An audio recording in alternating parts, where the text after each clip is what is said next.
Chers amis, nous poursuivons notre cycle de conférences mensuelles. Lorsque cet été, j'ai proposé à mon oncle de venir faire une conférence sur la Syrie, nous savions bien que cette conférence serait d'actualité parce que nous savions bien au mois d'août que la guerre en Syrie ne serait pas terminée, mais nous n'imaginions pas que l'actualité serait si brûlante.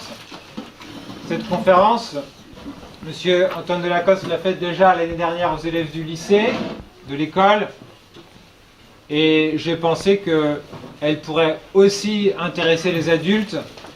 Voilà pourquoi je le remercie d'avoir accepté de revenir cette année pour vous parler de cette question. Bien, bonsoir à tous. Merci d'être venus si nombreux. Effectivement, on a été rattrapés par l'actualité parce que, comme Bernard vient de vous le dire, lorsque on avait évoqué cette idée de conférence au mois d'août, un des argumentaires que je voulais développer au début de cette conférence, c'était de vous convaincre, le maximum de gens de s'intéresser à la guerre en Syrie. Il y a trop d'indifférence sur la guerre en Syrie, et donc il y a un certain nombre d'arguments qui font qu'on doit s'intéresser à la guerre en Syrie.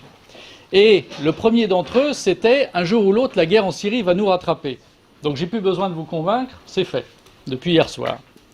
Donc le deuxième argument, qui consiste à devoir s'intéresser à la guerre en Syrie, parce que c'est un devoir, c'est évidemment le sort des chrétiens d'Orient. Les chrétiens d'Orient souffrent depuis longtemps, mais cette guerre sera peut-être pour eux l'agonie. C'est peut-être la fin des chrétiens d'Orient à laquelle on est en train d'assister. Et donc, vis-à-vis de nos frères d'Orient, on a un devoir et d'information, et dans la mesure des moyens de chacun, d'aide, parce qu'ils sont vraiment menacés de disparition. Et la troisième raison pour laquelle on doit s'intéresser à cette guerre, c'est que ça rebat totalement les cartes de la stratégie mondiale, de la géopolitique. On a des grandes puissances qui s'effacent, d'autres qui apparaissent, et sur le plan régional, on assiste également à un grand chambardement. Alors comment tout cela a commencé ? Ça a commencé par une expression que vous avez tous entendue, le printemps arabe, les printemps arabes.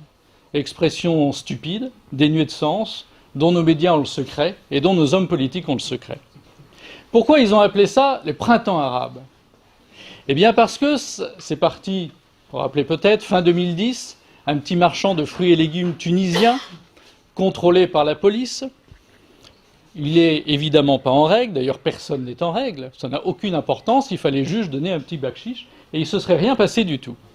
Mais là, il n'a pas voulu ou il n'a pas pu, peu importe. Les policiers lui empêchent de vendre ses fruits et légumes, il s'immole par le feu le lendemain, et c'est parti pour une révolte en Tunisie. Cette révolte va prendre une ampleur insoupçonnée, et elle va être suivie de près par une révolte en Égypte, en Syrie, à Bahreïn, et plus sporadiquement au Maroc, en Arabie Saoudite et au Qatar. À quoi on a abouti au bout de quelques mois, de quelques années de ces printemps arabes ? Eh bien, le dictateur laïque tunisien a été renversé, il s'appelait Ben Ali, vous vous rappelez peut-être.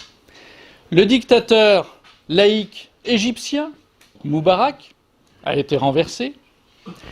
Mais rassurez-vous, les dictatures religieuses d'Arabie Saoudite et autres du Qatar n'ont pas été renversées. Pourquoi ? Parce qu'en réalité, ce que nos journalistes ont appelé le printemps arabe, l'aspiration à une nouvelle démocratie, tout ça, c'était quand même largement du pipeau. Ça aboutit finalement au renversement des dictatures laïques. Les dictatures religieuses, il ne s'est jamais rien passé de sérieux. Pourquoi ? Là où il aurait pu se passer quelque chose, d'ailleurs, c'est un pays dont on ne parle jamais, et vous n'avez probablement pas entendu parler des événements qui s'y sont déroulés à ce moment-là, c'est à Bahreïn. À Bahreïn, il y a eu également un printemps arabe, entre guillemets. Simplement, c'était des chiites qui s'étaient révoltés contre le pouvoir sunnite. Ça a été écrasé dans le sang. Ils ont eu du mal parce que les chiites sont majoritaires dans ce petit pays. Mais les Saoudiens, le grand frère saoudien, notre allié indéfectible, l'allié des États-Unis, a envoyé ses chars, on a écrasé tout ça dans le sang, il y a eu plusieurs milliers de morts, et on n'en a jamais parlé. Par contre, la Tunisie, l'Égypte, ça vous en avez entendu parler. Les conséquences ont été immédiates. En Tunisie, les islamistes ont pris le pouvoir, en Égypte aussi. Alors, ce n'est pas notre propos de ce soir, donc je vais passer rapidement sur l'Égypte et la Tunisie. Depuis, en plus, la roue a tourné, et en Égypte, l'armée a repris le contrôle de la situation. Et en Syrie, alors, qu'est-ce qui s'est passé en Syrie? En Syrie, il y a eu une révolte, on va peut-être passer à la carte suivante.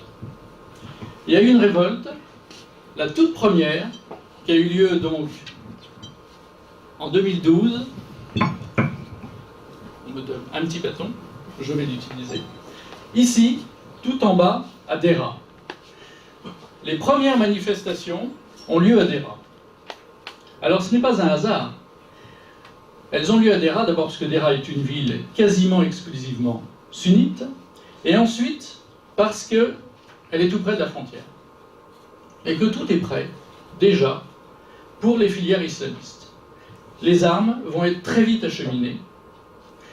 C'est pour ça que vous avez peut-être vu beaucoup d'articles sur le sujet au début. La répression a été immédiate par l'armée syrienne contre les premiers manifestants pacifiques de Dera. C'est vrai que la répression a été immédiate. Les Assad ne sont pas des enfants de cœur et l'armée syrienne non plus. Simplement, ce n'était pas du tout des manifestants pacifiques. C'était déjà, à l'origine, des islamistes et très bien armés. Et d'ailleurs, dans les premières heures des soulèvements, plusieurs soldats et policiers de l'armée syrienne se sont fait massacrer. Donc en réalité, ce ne sont pas des manifestations pacifiques qui ont été réprimées dans le sang.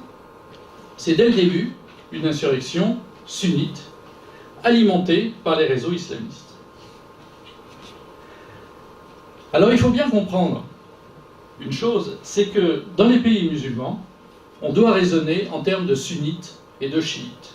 Si on veut comprendre ce qui se passe dans un pays musulman, on doit toujours se poser la question, qui est sunnite, qui est chiite dans cette affaire? Dans l'ensemble, les pays musulmans sont sunnites.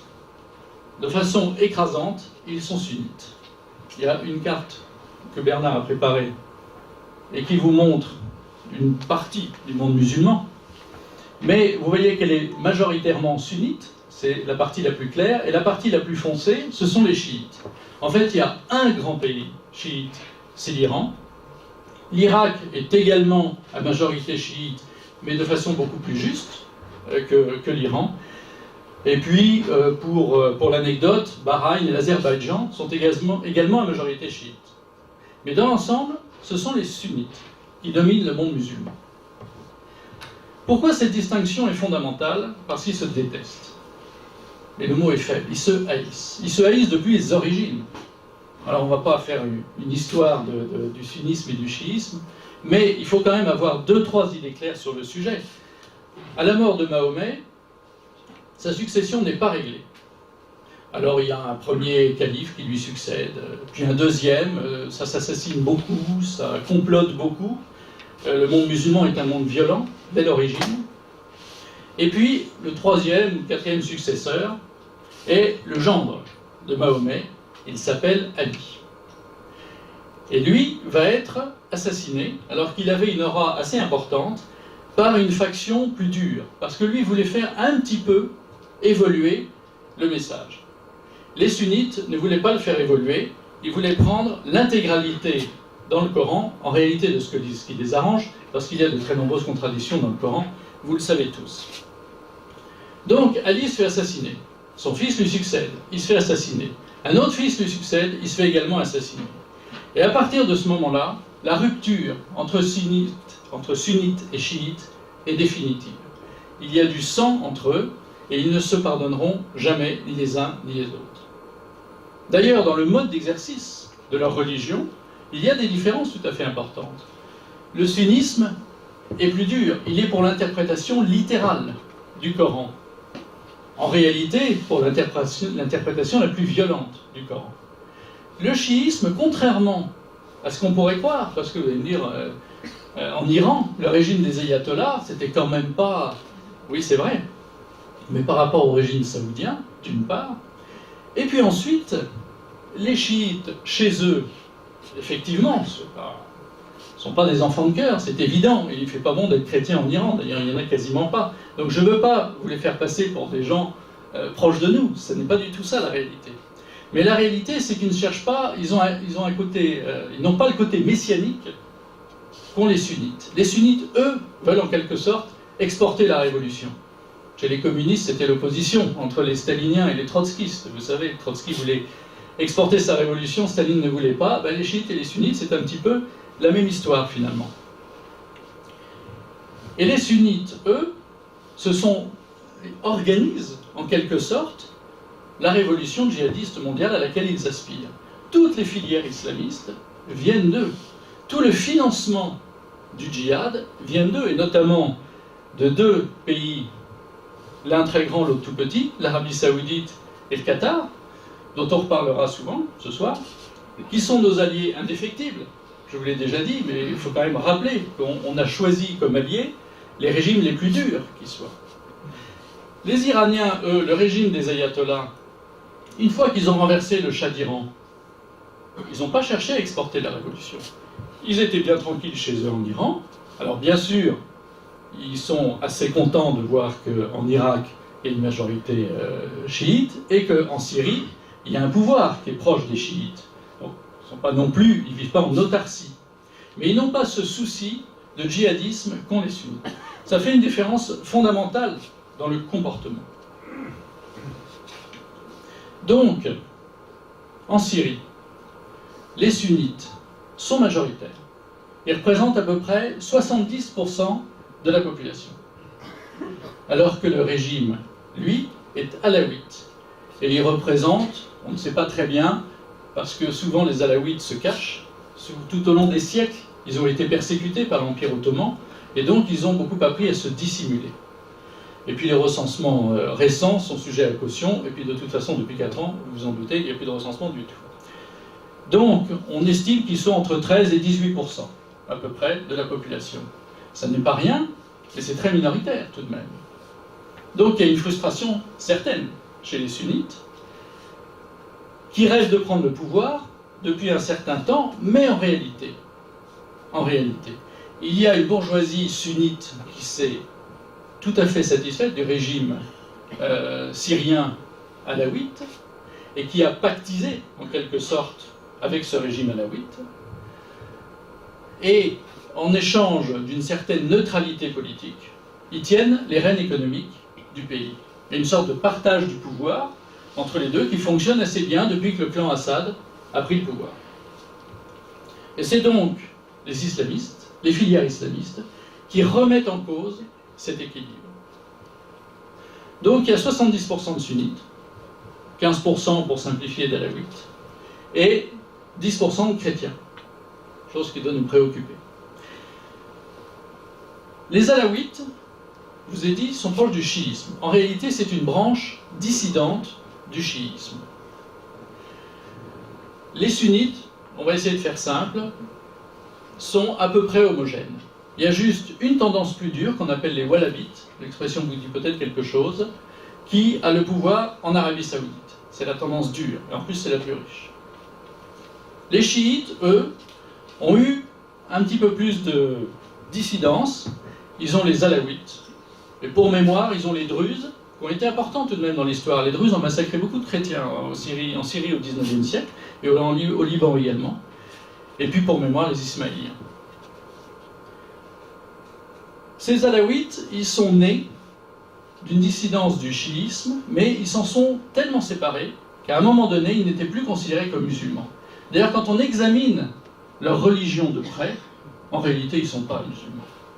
Ça les a arrangés à un moment donné, et c'est très récent, ça date du XXe siècle, pas avant, de dire si quand même on est musulman, on aimerait bien être accroché au chiisme.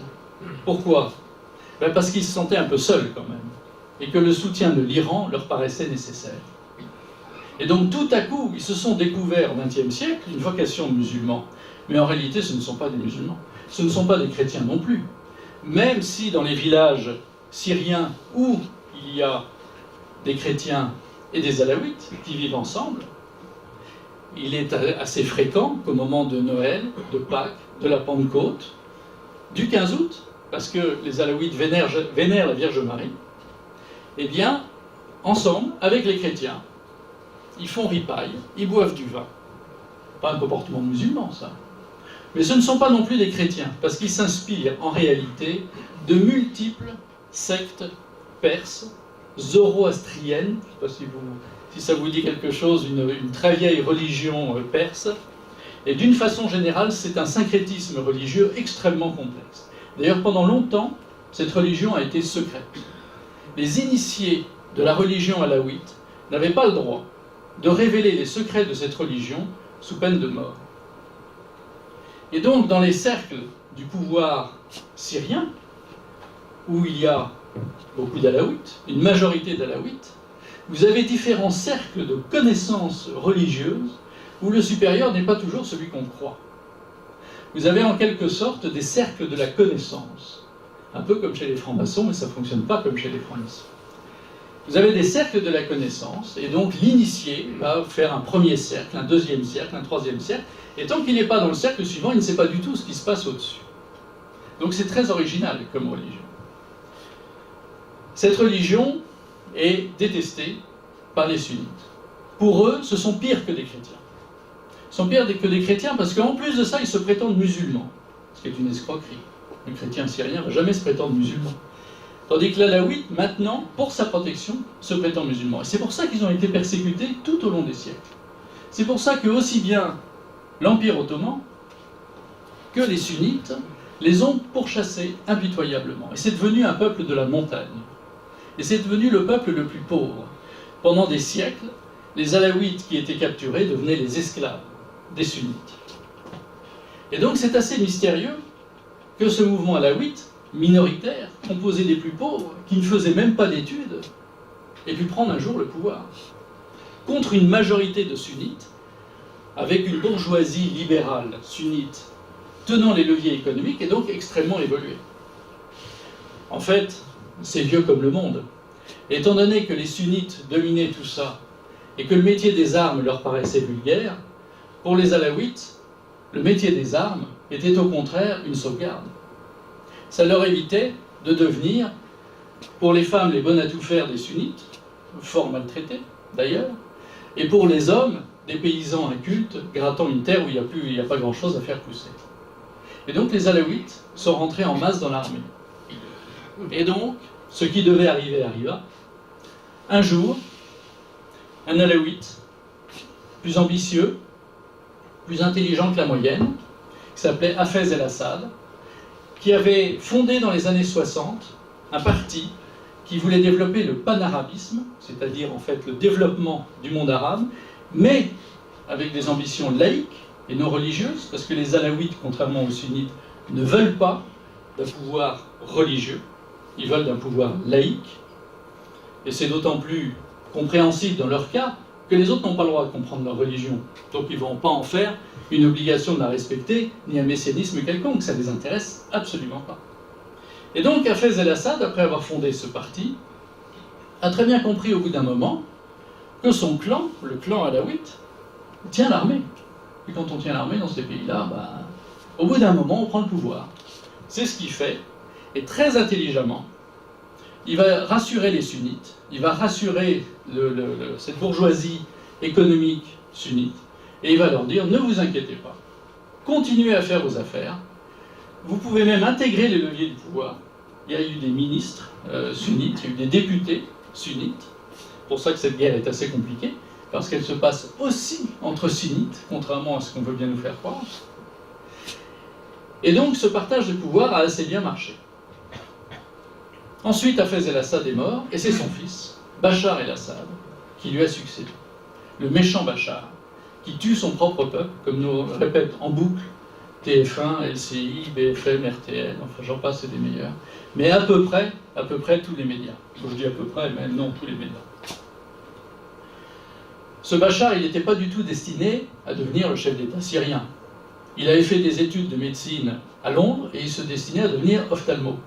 Profession fort respectable, mais qui conduit rarement à être le numéro 1 du pouvoir. Et puis, le successeur, désigné son grand frère, le fils aîné d'Hafez el-Assad, est mort dans un accident de voiture en Syrie un jour. Et l'accident semble un vrai accident. C'est extrêmement rare dans ces pays-là, mais je vous assure, c'était un vrai accident. Et donc, le papa a fait signe au fiston, et le fiston, pas du tout emballé. Il avait épousé, vous avez peut-être vu dans les photos de son épouse, je comprends qu'il n'ait pas eu envie de rentrer. Il l'a connue à Londres, c'était une sunnite syrienne, la fille d'un brillant cardiologue qui a fait carrière à Londres. Donc lui, il était très bien avec sa jolie cardiologue, enfin sa jolie fille de cardiologue, et il n'avait pas du tout envie de rentrer. Mais bon, papa avait dit de rentrer, et là non plus ça rigole pas, quand papa dit de rentrer, rentre. Et donc il s'est préparé à exercer le pouvoir. Papa meurt, Bachar arrive.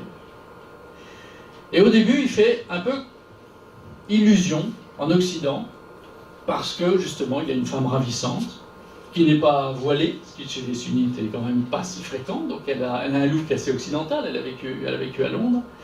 Et donc les chefs d'État occidentaux se disent, tiens, on va peut-être pouvoir faire un petit peu plus d'affaires avec la Syrie, parce qu'il y avait quand même entre la France et la Syrie 2-3 petites bricoles. Ils ont quand même tué quelques paras, la fameuse affaire du Drakkar. C'était quand même le père Assad qui avait fait ça, il ne faut pas se voiler la face, c'est lui qui a fait ça.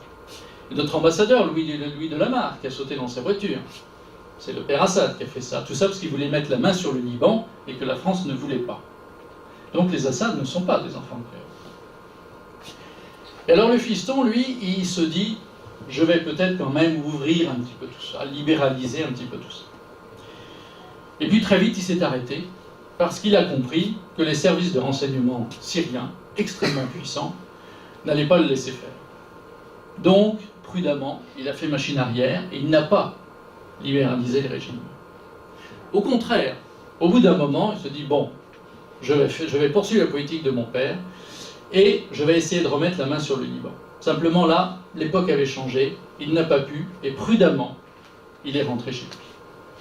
Il a quand même fait assassiner Rafik Hariri. Vous avez peut-être entendu parler de ce milliardaire sunnite qui abrite gratuitement Jacques Chirac dans un appartement somptueux qu'est les Grands Augustins. Jacques Chirac aura vécu toute sa vie au crochet des autres, de nous d'abord, pendant 40 ans, en tant que contribuable, et ensuite de ce clan milliardaire sunnite libanais qui s'appelle les Hariri.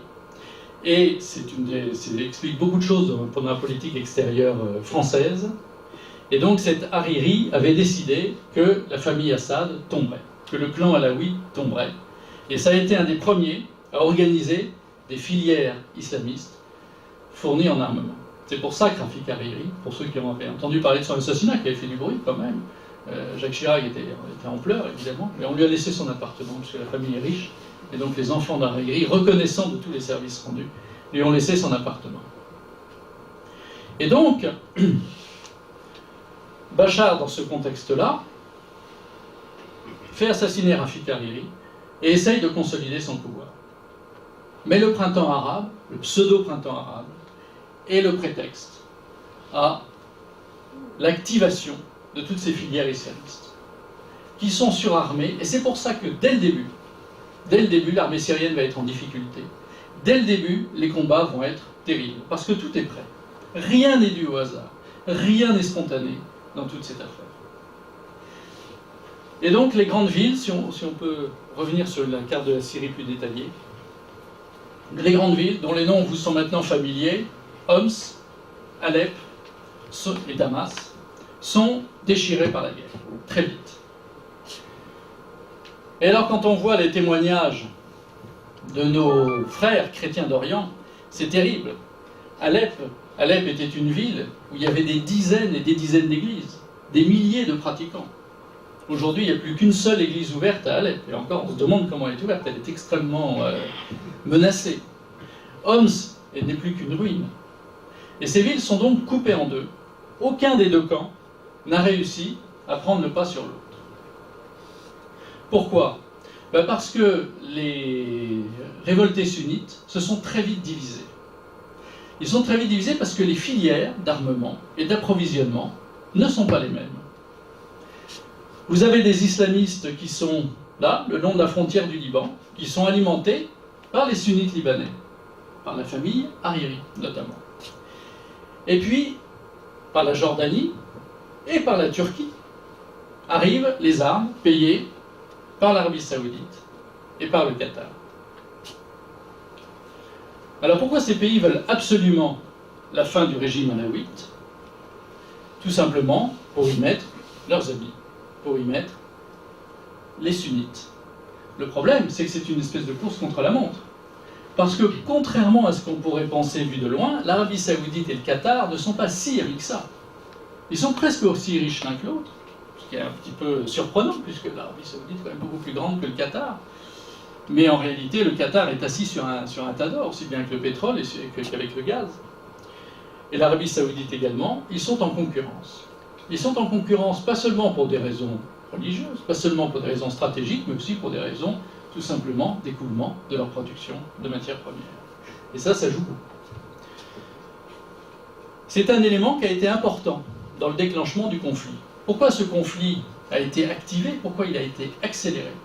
C'est aussi parce qu'il y avait un grand projet de gazoduc qui devait partir du Qatar, traverser la Syrie, remonter en Turquie, puis en Europe par les Balkans, et approvisionner l'Europe occidentale. L'Europe occidentale était très intéressée par ce projet parce que ça lui évitait de dépendre trop du gaz russe. Or, l'Europe occidentale dépend du gaz russe. Et ça lui déplaît beaucoup parce que Poutine est méchant. Alors que les Qataris et les Saoudiens, ils sont gentils. Donc, une fois qu'on a compris ça, on a tout compris. Et alors, Bachar el-Assad, contacté par les Qataris,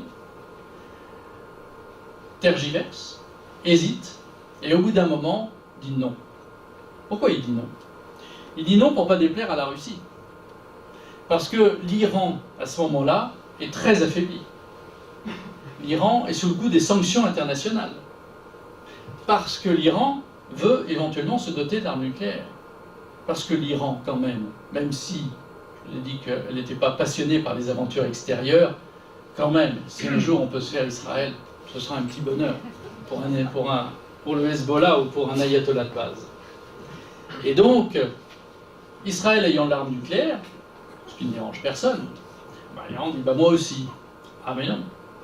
Et donc à ce moment-là se met en branle tout un système mené par les Américains pour écraser, non pas militairement, comme ils l'ont fait avec l'Irak, on va y revenir, mais économiquement, l'Iran. On ne peut pas écraser un pays de 80 millions d'habitants comme on l'a fait avec l'Irak. Donc ils ne se sont jamais embarqués dans cette affaire iranienne, c'est pas l'envie qui leur en manquait, et Israël les a beaucoup poussés à le faire.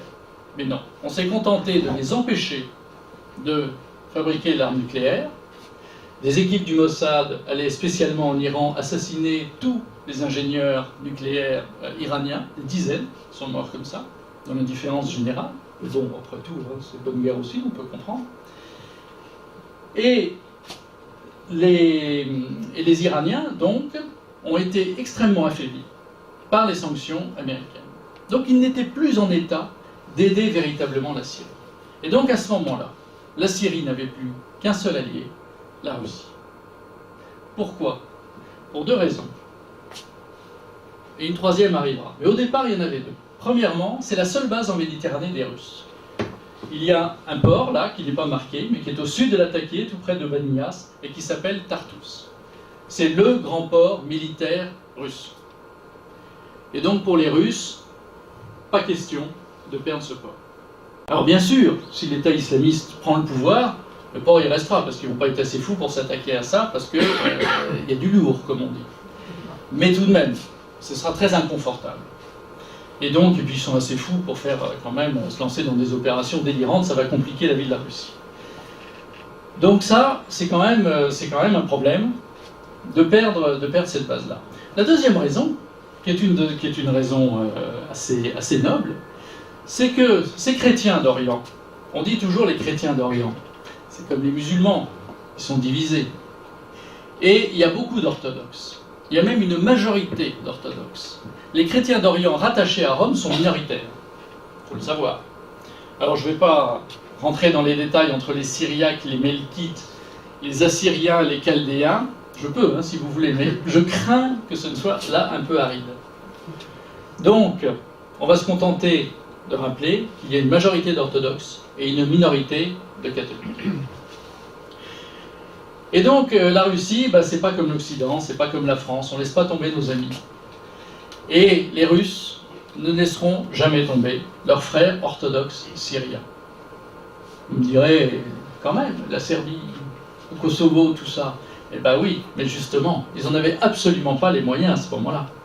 Il faut se repencher pour comprendre tout ce qui se passe, un tout petit peu sur l'évolution de la Russie. C'est tout à fait fondamental parce qu'on est au cœur du sujet. Lorsque le régime soviétique s'effondre, c'est Boris Eltsine qui chasse le pauvre Gorbatchev, qui n'avait pas compris qu'en entr'ouvrant la porte, ce serait un océan qui lui dégringolerait sur la figure. Et donc Boris Eltsine liquide l'Empire soviétique. Il concède l'indépendance à tout le monde, l'Ukraine, la Biélorussie, les Pays-Bas, il considère que c'est trop gros, le Tadjikistan, l'Ouzbékistan, enfin tous les stans que vous voulez. Puis en plus, tu disais tout ça sont des pays musulmans, c'est compliqué à gérer, dehors. Pas si bête Eltsine. On l'a beaucoup critiqué en Occident, en le traitant d'alcoolique, c'est vrai qu'il a fini alcoolique. Mais même quand il l'était un peu, ça a été un assez brillant stratège. Les livres d'Hélène Carrère-Dancos, grande spécialiste de la Russie, le réhabilitent à juste titre sur ce sujet-là. Parce qu'il a très bien compris que son empire pouvait s'effondrer, mais totalement, et que tout ça pouvait finir dans une anarchie épouvantable. Ils ont frôlé l'anarchie, ils ont même été un peu en anarchie. D'ailleurs, tous ces oligarques russes multimilliardaires, ont profité de cette anarchie pour mettre la main sur les matières premières russes. On s'étonne que de temps en temps, il y en ait un qui finisse en prison, mais ils ont juste volé le sous-sol russe, le sous-sol de leurs compatriotes. Alors qu'il y en a un de temps en temps qui aille faire un petit tour pour se dire que la Sibérie existe toujours, quels que soient les régimes. Bon, finalement, là aussi, c'est bonne guerre. Et donc, Boris Eltsine liquide l'Empire parce qu'il sait que c'est sa seule chance d'arriver à maintenir une Russie à peu près en bon état. Malgré tout, 10 ans après, il ne reste pas grand-chose. L'armée est dans un état épouvantable, il n'y a plus de police, on a liquidé le KGB, il reste à peu près plus rien. Et donc là-dessus, il y a un petit homme qui vient de Saint-Pétersbourg, maire adjoint de Saint-Pétersbourg, et qui va remonter les filières du pouvoir. C'est vrai, les médias occidentaux rappellent toujours, ancien officier du KGB. Oui, ancien officier du KGB. Tous les dirigeants russes actuels sont anciens membres du Parti communiste, du KGB, ou ceci ou cela, évidemment. Comme ils ont exterminé tous les autres, il ne reste rien. Alors, il n'y a pas de génération spontanée. Il faudra des décennies et des décennies pour reconstruire, notamment une intelligentsia orthodoxe religieuse, elle aussi a été exterminée. Les seuls qui ont survécu, c'est ceux qui ont pactisé avec le régime. Ils ont été très très loin dans le processus. Et donc, ce regain de pouvoir auquel on assiste, c'est la lente ascension de Poutine. Dès le début, Poutine veut redonner de la puissance à la Russie. Et il assiste, consterné, à toute une série d'humiliations, il ne peut rien y faire. Ça commence par la première invasion de l'Irak, par le père Bush, qui trouve que c'est idiot, d'ailleurs c'était idiot, mais il ne peut rien faire. Il ne peut même pas dire je suis contre, que tout le monde s'en fiche. C'est agaçant. Et comme il a le sens de la dignité, il ne fait pas comme Hollande, qui lui dit ah non je ne suis pas d'accord, mais ça tout le monde s'en fiche pour le coup. Mais il continue à le dire quand même. Tandis que Poutine, lui, ne dit rien. Et ensuite, il y a la sordide affaire de la Serbie et du Kosovo. On a réussi en Europe, certes sous l'influence américaine, mais enfin quand même, on était très partie prenante dans l'affaire, à bombarder un pays chrétien pour installer une enclave musulmane totalement tenue par les réseaux mafieux et islamistes albanais. C'est quand même un exploit assez exceptionnel qu'aura fait l'OTAN à ce moment-là, en forçant la Serbie à abandonner une province historique, où certes les musulmans étaient majoritaires. Voilà, nous, on abandonne la Seine-Saint-Denis. À ce compte-là, il n'y a pas raison. C'est quand même pas une majorité qui fait qu'on peut... bon. Et quand je dis la Seine-Saint-Denis, je suis optimiste. Marseille, peut-être aussi. Et donc, cette volonté de puissance, de réarmement, va l'obséder. Il faut redonner sa puissance à la Russie. Donc, il faut refaire une armée, il faut refaire une police. Et il va s'y employer patiemment. Malgré ça, il y a la deuxième intervention américaine en Irak, encore plus catastrophique que la première, puisque cette fois, on renverse le régime là aussi, dictature laïque. Une clé de lecture qu'il faut toujours avoir. Première clé de lecture, sunnite, chiite, qui est sunnite, qui est chiite dans cette affaire. Et ça, c'est la deuxième clé de lecture. Et donc, redonner puissance à l'armée pour empêcher toute la série d'humiliations extérieures qu'ils ont subies. Cette deuxième invasion d'Irak, donc, va permettre aux chiites de reprendre le pouvoir en Irak. C'est normal, ils sont majoritaires.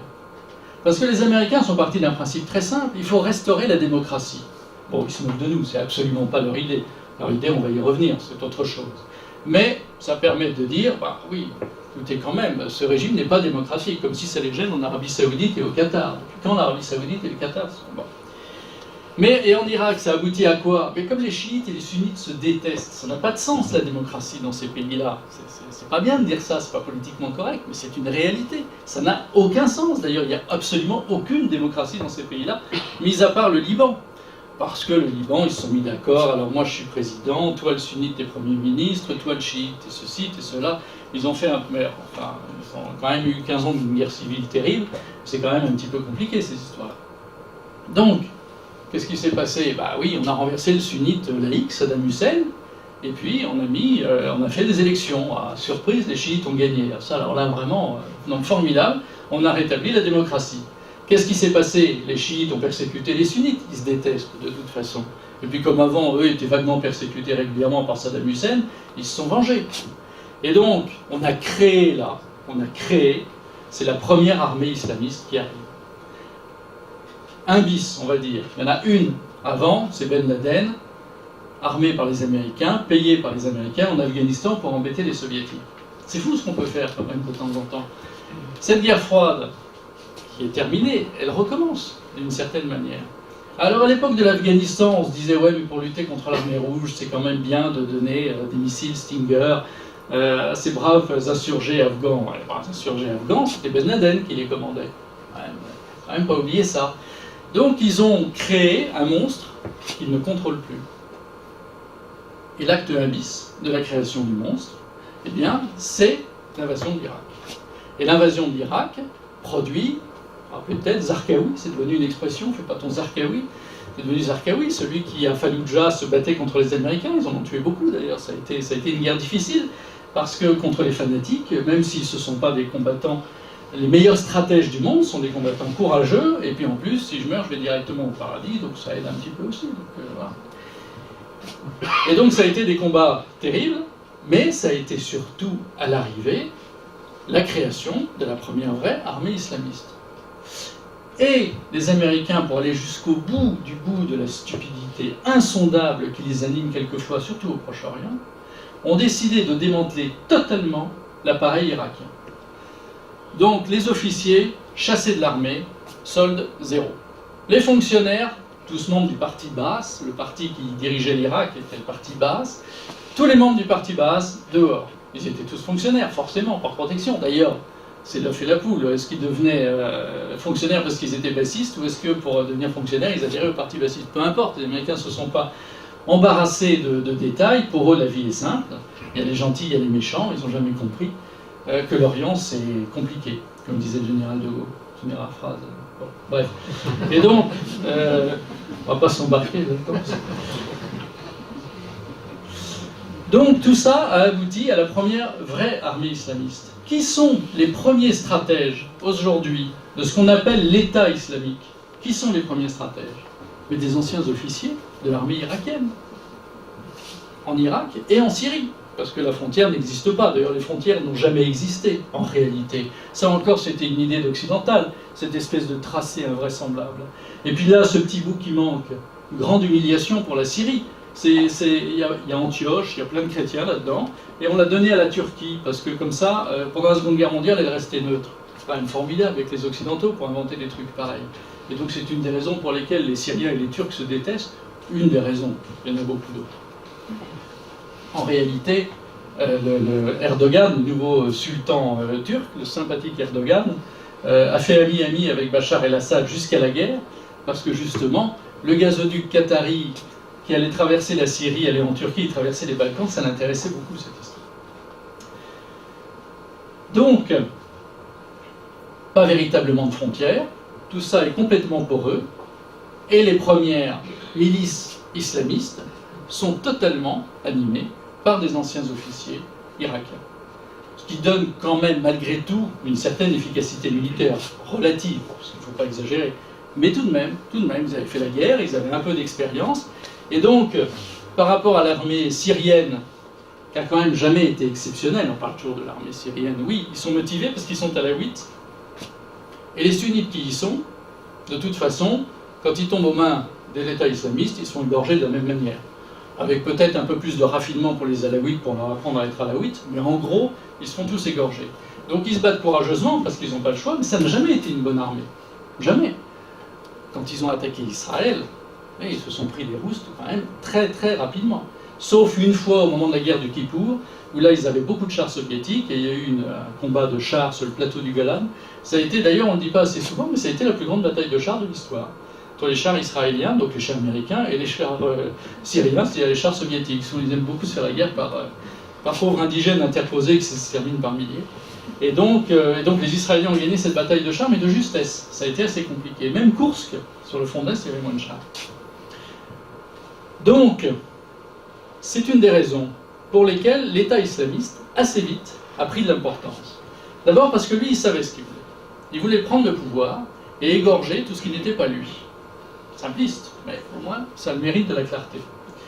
Tandis que vous aviez toute une série d'autres milices, plus ou moins islamistes, où là, vous êtes dans une nébuleuse qui est très complexe.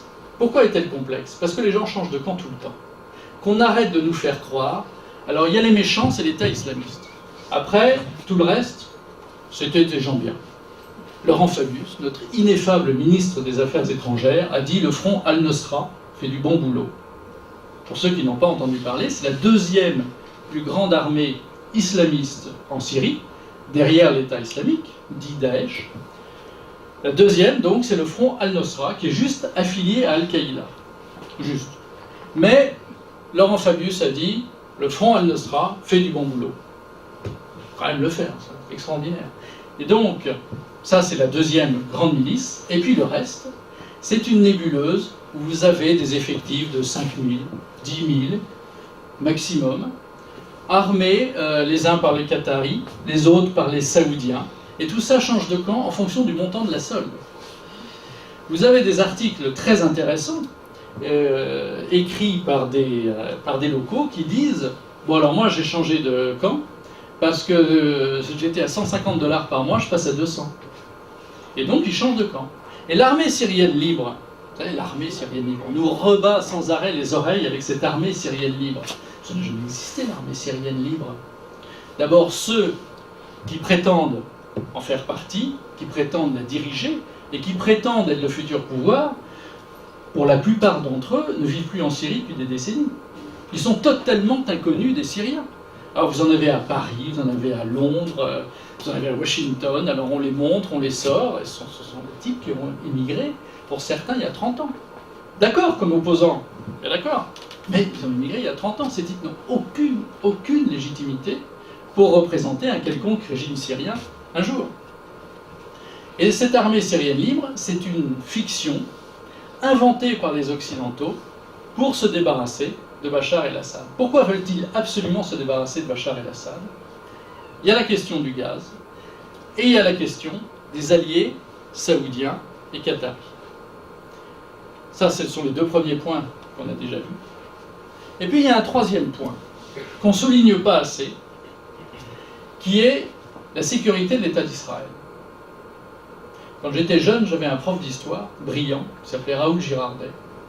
Et Raoul Girardet, son nom dit sûrement quelque chose à beaucoup d'entre vous, qui a un esprit brillantissime, il m'avait dit « Mon vieux, tu n'as rien compris. » Je venais de faire un exposé sur la politique extérieure américaine. Tu n'as rien compris.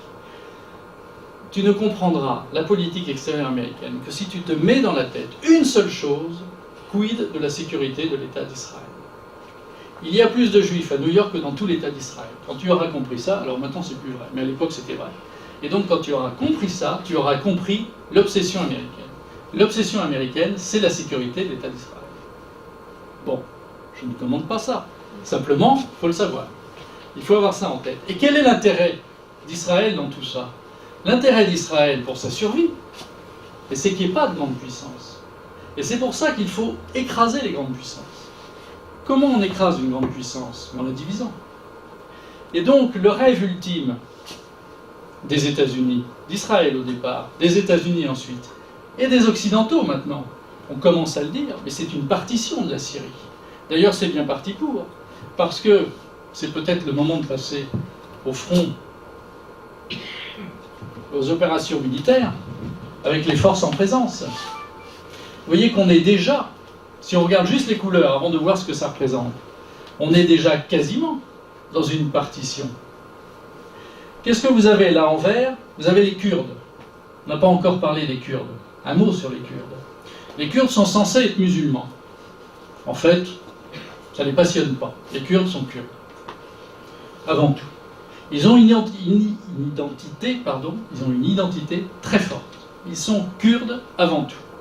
Le hasard de la vie, des conquêtes et des ralliements au régime en place font qu'ils sont musulmans. Mais en réalité, c'est pas important pour eux. En aucun cas, ils auront un jour un pouvoir religieux. Ils sont tout à fait contre ça. Et donc, eux, ils sont très nombreux dans toute cette partie-là. Et également ici. Donc là, ça c'est la partie irakienne, où vous avez Erbil, qui est la grande ville kurde. Là, vous avez Mossoul, qui était, hélas, la grande ville chrétienne, mais qui est tombée aux mains de l'État islamique, mais où il y avait beaucoup de Kurdes aussi. Entre parenthèses, les Kurdes, il ne faut pas croire qu'ils soient très sympathiques. Les médias occidentaux, depuis l'affaire de Kobané, vous vous rappelez, le fameux siège de Kobané, tout à fait contre la Turquie, l'État islamique a pris Kobané, qui était une ville alors intégralement kurde. Et les Kurdes ont voulu reconquérir Kobané. Et là, vous avez eu des combats extrêmement violents, qui ont tenu le monde en haleine pendant 1 mois. C'est la seule fois où l'aviation américaine est intervenue avec efficacité et vigueur. Vraiment la seule fois. Autrement, ils balancent des bombinettes et ils font vraiment pas grand-chose. C'est vraiment pour la galerie, en quelque sorte. On y reviendra sur la politique d'Obama, parce que c'est intéressant. Et donc, à Kobané, ils ont mis le paquet, ils ont chassé l'État islamique, et les Kurdes ont repris le pouvoir. Pour Mossoul, on n'a pas fait ça, c'est une ville chrétienne. On va quand même pas passer son temps à sauver des villes chrétiennes, ça n'a pas d'intérêt. Mais il faut quand même avoir une pensée nue pour Mossoul, même si c'est en Irak. Parce que Mossoul, c'était une ville où non seulement il y avait beaucoup d'églises, il y avait beaucoup de chrétiens, mais il y avait de très nombreux moines, de très nombreux dominicains. Et c'était une élite intellectuelle irakienne. Et quand l'État islamique est rentré dans Mossoul, pourquoi est-il rentré? Parce que les Kurdes ont abandonné Mossoul. Parce qu'au bout d'un moment, ils ont estimé que la défense de Mossoul leur causerait trop de pertes. Et comme les Kurdes, les habitants kurdes étaient déjà à l'abri, contrairement aux chrétiens, ils ont dit on va quand même pas mourir pour des chrétiens, et ils ont taillé là. Et les chrétiens ont eu en gros entre 2 et 3 heures pour partir. Et il y a cet épisode courageux de ce moine dominicain qui, depuis 2 ans, avait compris ce qui allait se passer et compilait sur des CD ou des clés USB ou je ne sais quoi, compilait tous les manuscrits dont il savait qu'il ne pourrait pas les emporter.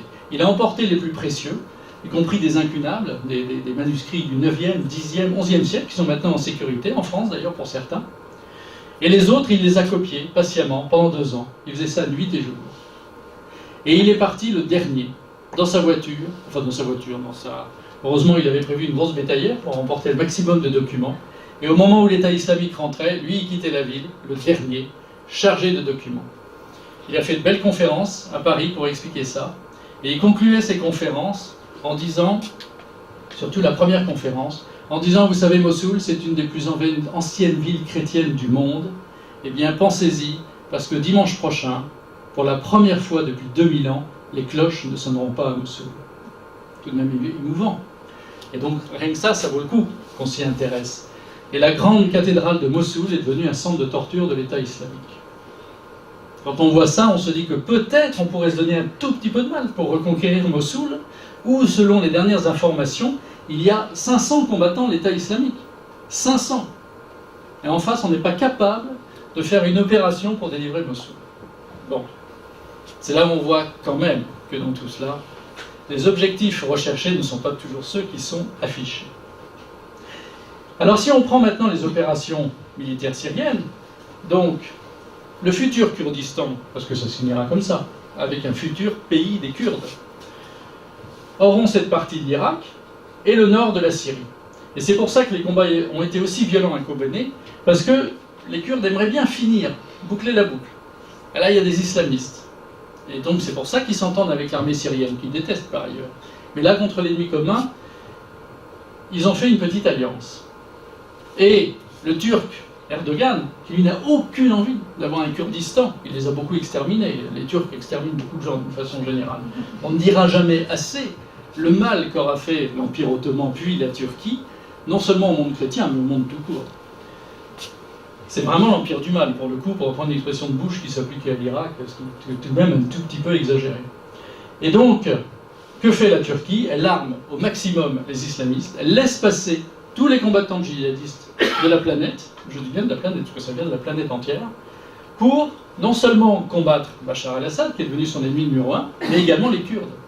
D'ailleurs, vous avez vu à quel point la duplicité turque est incroyable, parce que le jour où les Américains ont dit aux Turcs « Bon, maintenant ça suffit, vous êtes dans l'OTAN, quand même, vous pourriez faire un effort et nous aider un petit peu. » Les Turcs ont dit « Bon, d'accord, on va bombarder. » Ils ont bombardé exclusivement des Kurdes. Mais exclusivement.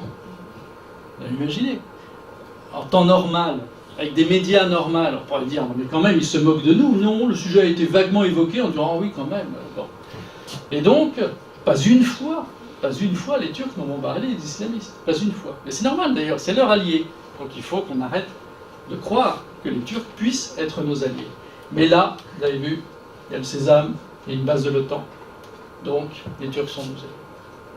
Pendant un certain temps, quand même, ils ont refusé que les avions américains décollent de cette base pour aller bombarder l'État islamique. Ils ont refusé. Pas grave, allez, c'est des amis, on ne va pas se fâcher pour ça. Donc, la partie kurde. Et puis ensuite, vous avez toute cette partie qui est prise par l'État islamique.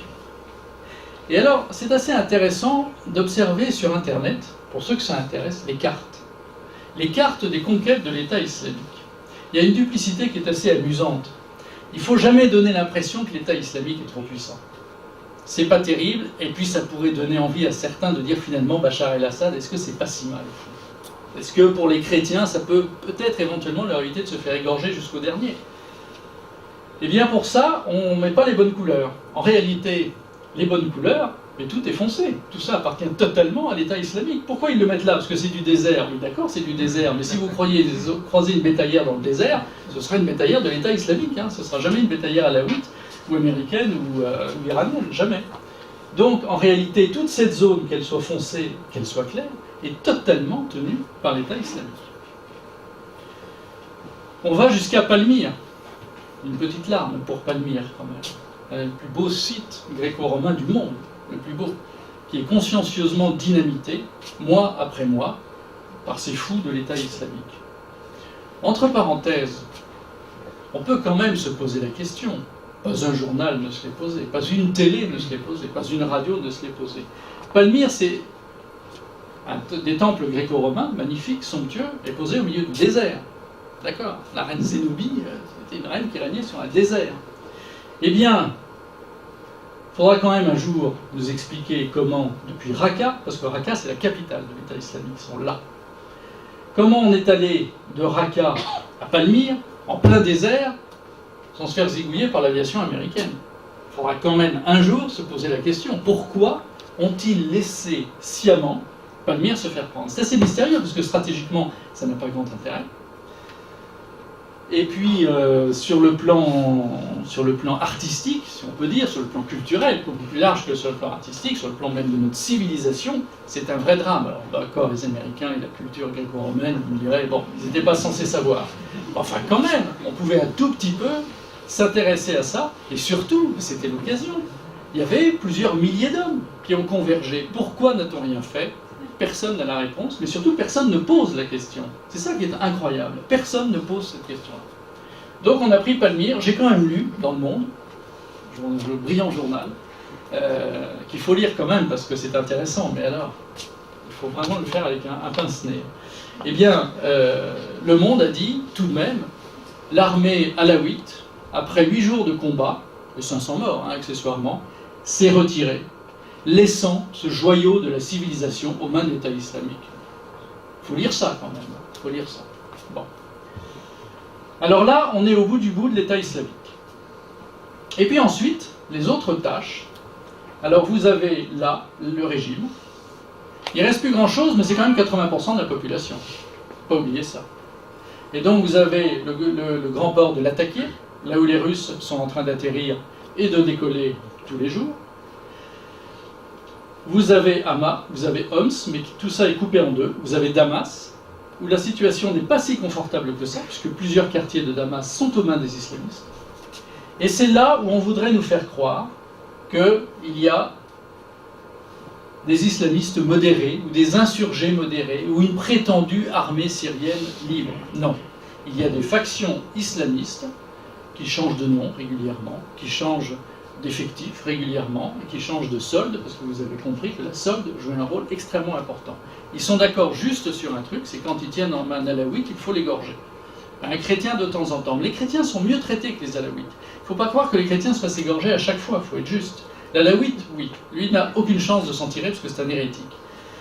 Le chrétien, c'est plus lointain, leur histoire de croix, c'est bizarre, mais bon, après tout, s'il paye la rançon, c'est dans le Coran, hein. S'il paye la rançon, il a l'abysso. S'il se convertit, c'est bien. S'il ne se convertit pas, il faut qu'il paye. Alors s'il ne se convertit pas et qu'il ne paye pas, il meurt. Mais tout ça est codifié. Bon. Donc, c'est là où les combats sont actuellement les plus violents, dans cette frange-là. Là, pour l'instant, personne n'y va, à part Deir ez-Zor, où vous avez la population, c'est une des rares villes à l'est où il y a beaucoup de chrétiens. Vous avez une population chrétienne et alaouite, et sunnite également, qui n'a aucune envie de devenir islamiste, qui est encerclée par les islamistes depuis 3 ans, mais ça tient. Combien de temps? Mais ça tient. Et donc c'est pour ça, on a accusé les Russes de ne bombarder que les modérés. D'abord, il n'y a pas de modérés. Mais ils ont beaucoup bombardé aussi autour de Deir ez-Zor, alors qu'ils n'y ont pas d'intérêt stratégique. Et ils font ça pourquoi? Parce qu'il y a des chrétiens qui, si Deir ez-Zor tombe, se font égorger. Et dans ces chrétiens, vous avez 70% d'orthodoxes. C'est pour ça qu'ils vont prendre le risque pour aller jusque-là, pour bombarder une ville qui n'a pas d'intérêt stratégique. Parce que eux, ils sont fidèles à leur co-religionnaire, contrairement à nous. Et sinon, aujourd'hui, le gros des combats se fait là. Ici notamment, autour d'Idleb, la province d'Idleb. Ce sont ces combats-là, c'est la chute d'Idleb qui a provoqué l'intervention russe. Parce qu'à partir du moment, l'armée syrienne résistait là depuis 4 ans. Et puis, au moment où on commençait à penser que les Russes allaient s'en occuper d'un petit peu plus près, les Saoudiens et les Qataris ont accéléré leur livraison d'armes. Et surtout, la CIA a livré des centaines et des centaines de missiles anti-chars. Pas directement.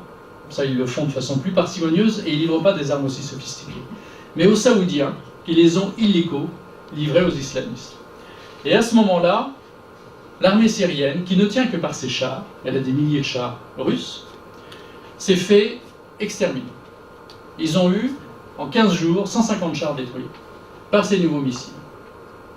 Et alors ces nouveaux missiles, c'est impressionnant quand on voit les vidéos. On appuie sur un bouton, il n'y a pas besoin de viser. Pour être à peu près dans l'angle, on appuie sur un bouton, puis après on le guide tranquillement jusqu'au bout. Et c'est impressionnant de voir cette petite truc rouge qui fait des virages, qui contourne, et puis qui finit directement sur le char, dont il ne reste plus grand-chose. Et donc ils ont perdu 150 chars. Et donc évidemment, alors à chaque fois, moi ça me fait quelque chose quand même, parce que dans ces 150 conducteurs de chars et équipages, je me dis qu'il y avait au moins à chaque fois un tiers de chrétiens. Pensez à ça aussi dans les bilans. D'ailleurs, j'en profite pour être sûr de ne pas oublier les bilans. Je reviendrai là-dessus juste après, mais il ne faut pas oublier d'en parler. Vous avez peut-être lu quelquefois ou entendu qu'à la suite d'un bombardement du méchant Bachar el-Assad, dans la banlieue de Damas, de Homs, il y avait eu 27 morts, dont 8 enfants, et 17 blessés, dont 4 enfants et 2 graves. Cette précision chirurgicale dans une guerre pareille, de la même façon, on nous dit 250 000 morts. Chapeau. Encore là, on peut avoir des ordres de grandeur, mais la précision chirurgicale des bilans, des bombardements de l'armée syrienne censée tuer des civils, c'est assez épatant. En fait, vous vous apercevez au bout d'un moment que la source est unique. Il y a une seule source pour ces bilans. L'Observatoire syrien des droits de l'homme. Pour ceux qui écoutent les nouvelles régulièrement, vous avez sûrement entendu ça. Selon l'Observatoire syrien des droits de l'homme, 17 morts, dont 6 enfants. Vous imaginez, il y a un bombardement dans la banlieue de Damas, et puis il y a un brave Pékin qui vient avec son portable, il regarde, il compte, et puis ensuite il téléphone à l'Observatoire syrien des droits de l'homme, il dit voilà, j'ai compté 17 morts, dont 4 enfants. Très bien. L'Observatoire syrien des droits de l'homme est basé à Londres. Alors, quand on dit à Londres, oui, mais ils ont beaucoup de correspondants sur le terrain. Crédibilité du correspondant. En réalité, l'Observatoire syrien des droits de l'homme a été créé par les frères musulmans. C'est une confrérie dont je ne vous ai pas encore parlé, parce qu'elle est surtout égyptienne. Mais elle a un petit peu de puissance également en Syrie. Une des milices de la province d'Idleb, là, est une milice de frères musulmans. Ils ont été le fer de lance au début, parce qu'ils étaient bien armés par l'Arabie Saoudite. Et donc, ces frères musulmans, d'une confrérie totalement islamiste, ont créé l'Observatoire syrien des droits de l'homme. Habilement, droits de l'homme, ça rassure. À Londres, on se dit, oh, bah, c'est des braves opposants. Et ils ont tout un réseau d'informateurs sur le terrain qui les tiennent au courant. Donc, tous ces bilans mais sont totalement falsifiés. D'ailleurs, la plupart du temps, on ne sait même pas qui a bombardé qui. En réalité, ils sont quelquefois à 10 mètres les uns des autres. En plus, maintenant, ils font comme en 14-18, ils creusent des souterrains, ils se font sauter les immeubles où les tireurs embusqués du camp d'en face sont. Comment voulez-vous faire des bilans là-dedans? Alors évidemment, il y a des civils qui meurent, mais reconnaître un obus de l'armée syrienne, on l'a bien sûrement tué, et d'un obus islamiste, enfin, c'est une plaisanterie. La réalité, c'est que tous les morts sont mis au compte de l'armée syrienne. Tous.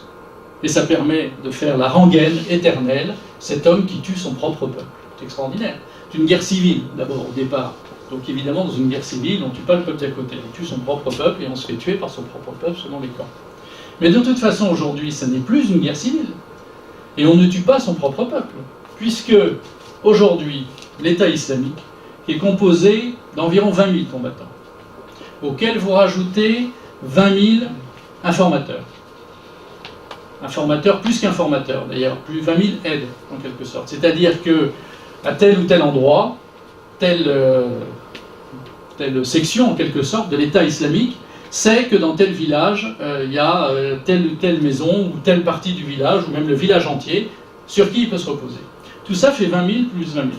Ça fait 40 000 personnes. Dans ces 40 000 personnes, on estime aujourd'hui qu'il y a moins de 3 000 Syriens. Tout le reste, ce sont des étrangers. Tout le reste. Il y a à peu près une centaine de nationalités représentées. Une centaine, c'est bien loin. Hein. Alors, la France est assez bien placée dans le palmarès. On en a 2000 quand même. Alors, sur ces 2000, en réalité, il y en a 2000 qui sont passés par là. Aujourd'hui, on estime qu'il y en a 1200, 1300 qui sont en train de combattre. Et il y en a 300 qui sont morts. Bon, toujours ça de prix, enfin, il en reste 1700. Ça fait beaucoup. Les Belges sont très très bien placés. Quand on se promène dans la banlieue de Bruxelles, on comprend pourquoi. Et sinon, puisque j'en étais à ce qui a déclenché l'intervention russe, la plus forte nationalité représentée, les Tchétchènes. Nos amis les Tchétchènes. Les vieux amis des Russes, les Tchétchènes. C'est la seule fois de ma vie où j'ai entendu Jacques Chirac dire quelque chose d'intelligent. C'est quand il a parlé des Tchétchènes, un soir à la télévision, au moment où Poutine avait relancé la deuxième guerre de Tchétchénie et avait décidé que, selon l'expression qui lui a été beaucoup reprochée, j'irai poursuivre les terroristes jusque dans les chiottes. Excusez-moi, mais c'est l'expression qu'il a employée. Ce qu'il fit d'ailleurs. Les terroristes ont été, en Tchétchénie, battus. Il a mis les moyens à la Russe. Bon. Mais ils ont gagné la deuxième guerre alors qu'il avait perdu la première. C'était une des étapes de sa reconquête. Ça commençait là, sur les marches de la Russie. Eh bien, les Tchétchènes, là, ils sont 5-6 000 actuellement. Qu'est-ce qui s'est passé? Ça a été en 2 temps. Poutine règle son compte aux Tchétchènes au moment de la deuxième guerre de Tchétchénie. Et ensuite, je ne sais pas si vous vous rappelez d'une petite guerre qui a duré quelques semaines, mais qui a été très importante sur le plan stratégique, la guerre en Géorgie. La Géorgie était devenue, comme ça, discrètement, l'air de rien, le 51e État américain. Et ce pays avait décidé, petit 1, d'adhérer à l'OTAN, alors qu'il avait bien été convenu au moment du démantèlement de l'Union soviétique, au moment où Helsinki discutait avec les autorités d'Europe occidentale, bon ok, on donne l'indépendance à tout le monde, de toute façon dans l'état dans lequel on est, ça nous arrange, mais aucun pays limitrophe n'adhère à l'OTAN.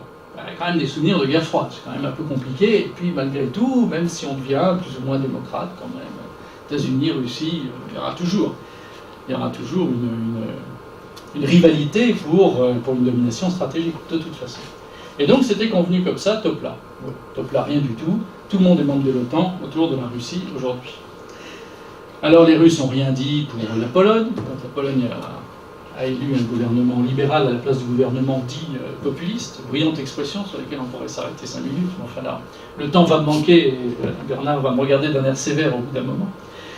Et donc, que se passe-t-il en Géorgie? À un moment donné, il y a la Russie provoque une révolte dans une petite province de la Géorgie qu'on appelle l'Ossétie. Et cette petite Ossétie veut son indépendance par rapport à la Géorgie, parce qu'elle ne veut pas adhérer à l'OTAN. En fait, elle est peuplée de Russes à 90%. Ça n'a donc pas été compliqué d'organiser ça. Et ça a été le prétexte, comme l'Ossétie s'est fait casser la figure par l'armée géorgienne. Là, on est dans le Lilliput, hein, parce que la Géorgie, c'est comme ça, mais alors l'Ossétie, c'est un confetti. Donc c'était des combats des Lilliputiens. Mais en réalité, le grand frère russe va s'en occuper. Et là, on ne sera plus dans des combats des Lilliputiens. Et donc, le grand frère russe arrive pour sauver les Russes de l'Ossétie et va battre à plat de couture l'armée géorgienne. Ce sera le deuxième temps de la reconquête. Et ça, c'est un signal très fort. Ça veut dire aux États-Unis, là, vous vous êtes approchés trop près. Et d'ailleurs, pour l'anecdote, quand les parachutistes russes sont rentrés dans le port géorgien, Tbilissi, ils ont arrêté le directeur du port et ils ont découvert à leur stupéfaction, parce que ça ils ne savaient pas, que c'était un Américain. C'était allé assez loin dans le processus d'intégration. C'est pour ça qu'on lui dit 51e État américain, c'est pas pour rien.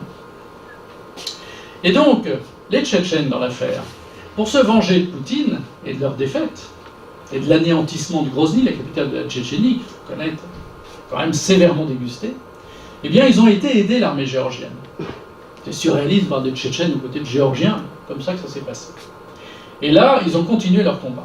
Et il y avait notamment un milicien tchétchène, dont le nom m'échappe, mais je l'ai lu 10 fois, il est inretenable.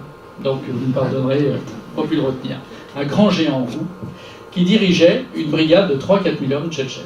Ce sont les seuls qui ont donné du fil à retordre aux Russes. Ils ont provoqué plus d'une dizaine de morts dans les rangs de l'armée russe quand ils ont envahi la Géorgie, uniquement à cause de cette brigade tchétchène, et ça s'est sévèrement castané. Qu'ont-ils fait ensuite, ces Tchétchènes? Ils ont pris le maquis, et puis maintenant, ils sont tous là, avec toujours ce grand géant roux. Et c'est le deuxième motif de l'intervention de Poutine, troisième avec nos amis chrétiens orthodoxes. C'est le deuxième motif, ces Tchétchènes ne doivent pas rentrer en Tchétchénie. Vous vous rappelez du grand attentat dans le théâtre de Moscou? Il y a eu des centaines et des centaines de morts, c'était uniquement des Tchétchènes. Tous les attentats terroristes en Russie faits ces 20 dernières années sont l'œuvre de Tchétchènes. Et donc ces Tchétchènes, ils sont là, ils sont 5000, et de toute façon l'armée syrienne les connaît bien, parce que c'est eux qui ont appris aux Syriens à se battre. Les Syriens se battaient en tombe les premières semaines, authentique, en tombe. Et les Tchétchènes sont arrivés avec leur professionnalisme et 10 ans de combat derrière eux. Et là, eux, c'était pas en tombe, ils avaient de l'armement sophistiqué, nos amis saoudiens s'en étaient chargés, ne vous inquiétez pas, tout ça c'est dans le petit monde sunnite, ça s'entend très bien. Et donc, eux, quand ils étaient en face de l'armée syrienne, ça faisait très mal. On estime d'ailleurs aujourd'hui que, petit 1, sans l'État islamique, il n'y aurait plus de guerre, parce que le reste est trop circonscrit, là, le long du Liban, là, du côté d'Idlib, et là, du côté de Dera, et donc c'est pas comme ça qu'on peut mener une guerre, et qu'au sein de l'État islamique, s'il n'y avait pas les Tchétchènes, ils auraient déjà perdu. Alors c'est vrai, il y a du monde qui vient. Enfin, quand il y a 100 Indonésiens qui arrivent de Jakarta, ils servent de kamikazes et de chars à canon, rien d'autre. Les Tchétchènes, c'est du sérieux. Eux, on les met en première ligne pour se battre, pas pour servir de kamikaze. Le kamikaze, comme l'a dit cyniquement un jour un islamiste, un produit jetable. Ils s'en servent, c'est là qu'ils mettent les plus mauvais. Quand il y en a un qui est inapte au combat, il est envoyé comme kamikaze. Il faut savoir quand même, le cynisme est total dans toute cette affaire. Et donc le motif, la date exacte de l'intervention de Poutine, en dehors de tous les aspects donc, stratégiques et religieux que je vous ai donnés, c'est le moment où Idlib tombe. Parce que lorsqu'Idlib tombe, au mois de septembre, à ce moment-là, l'attaqué est là. Et si l'attaqué est là, et si l'attaqué tombe, c'est fini. Parce que l'attaqué, c'est vraiment la ville à la vite. Et donc, dans la foulée de l'attaquer, il n'y avait plus la possibilité de tenir Hama et Homs. Et donc, dans la foulée, les djihadistes, qui sont toujours regroupés en Jordanie, remontaient vers Dera et vers Damas. Et c'était fini pour Noël. Et donc, Poutine a très bien compris ça. Et c'est pour ça que là, il a déclenché les opérations. Ça ne lui plaisait pas, il a attendu longtemps. Il aurait pu le faire plus tôt. Mais il ne voulait pas, parce qu'il sait que ça va être compliqué. Quand on entend les journalistes français, nos brillants intellectuels, qui disent « Ah, l'armée russe est en train de s'enliser », ils ont bien vu que c'était plus compliqué. Mais non, ils le savent depuis le début, que ça va être très compliqué, c'est une guérilla. Je ne sais pas si vous avez vu des vidéos sur Internet, mais on se bat derrière un mur à 2 contre 3, 4 contre... Enfin, il faut des années pour gagner des guerres pareilles. Surtout que maintenant, ils ont des missiles très sophistiqués, donc il sait très bien que c'est très compliqué. La seule chose qu'il a dit à Poutine, si vous livrez des missiles solaires et que vous me descendez mes avions, là, ça ne va pas bien se passer. Ce que les Américains avaient fait en Afghanistan. Des centaines d'avions soviétiques sont tombés au sol le jour où les Américains ont livré les missiles Stinger à Ben Laden et ses copains. Et donc, ils se rappellent très bien de ça, les Russes. Et donc, ils ont dit à Obama, pas de missiles solaires. Pour l'instant, ça tient. Vous n'avez pas encore un avion russe qui s'est fait descendre. Le jour où ça va se faire, mais à mon avis, ça ne va pas se faire.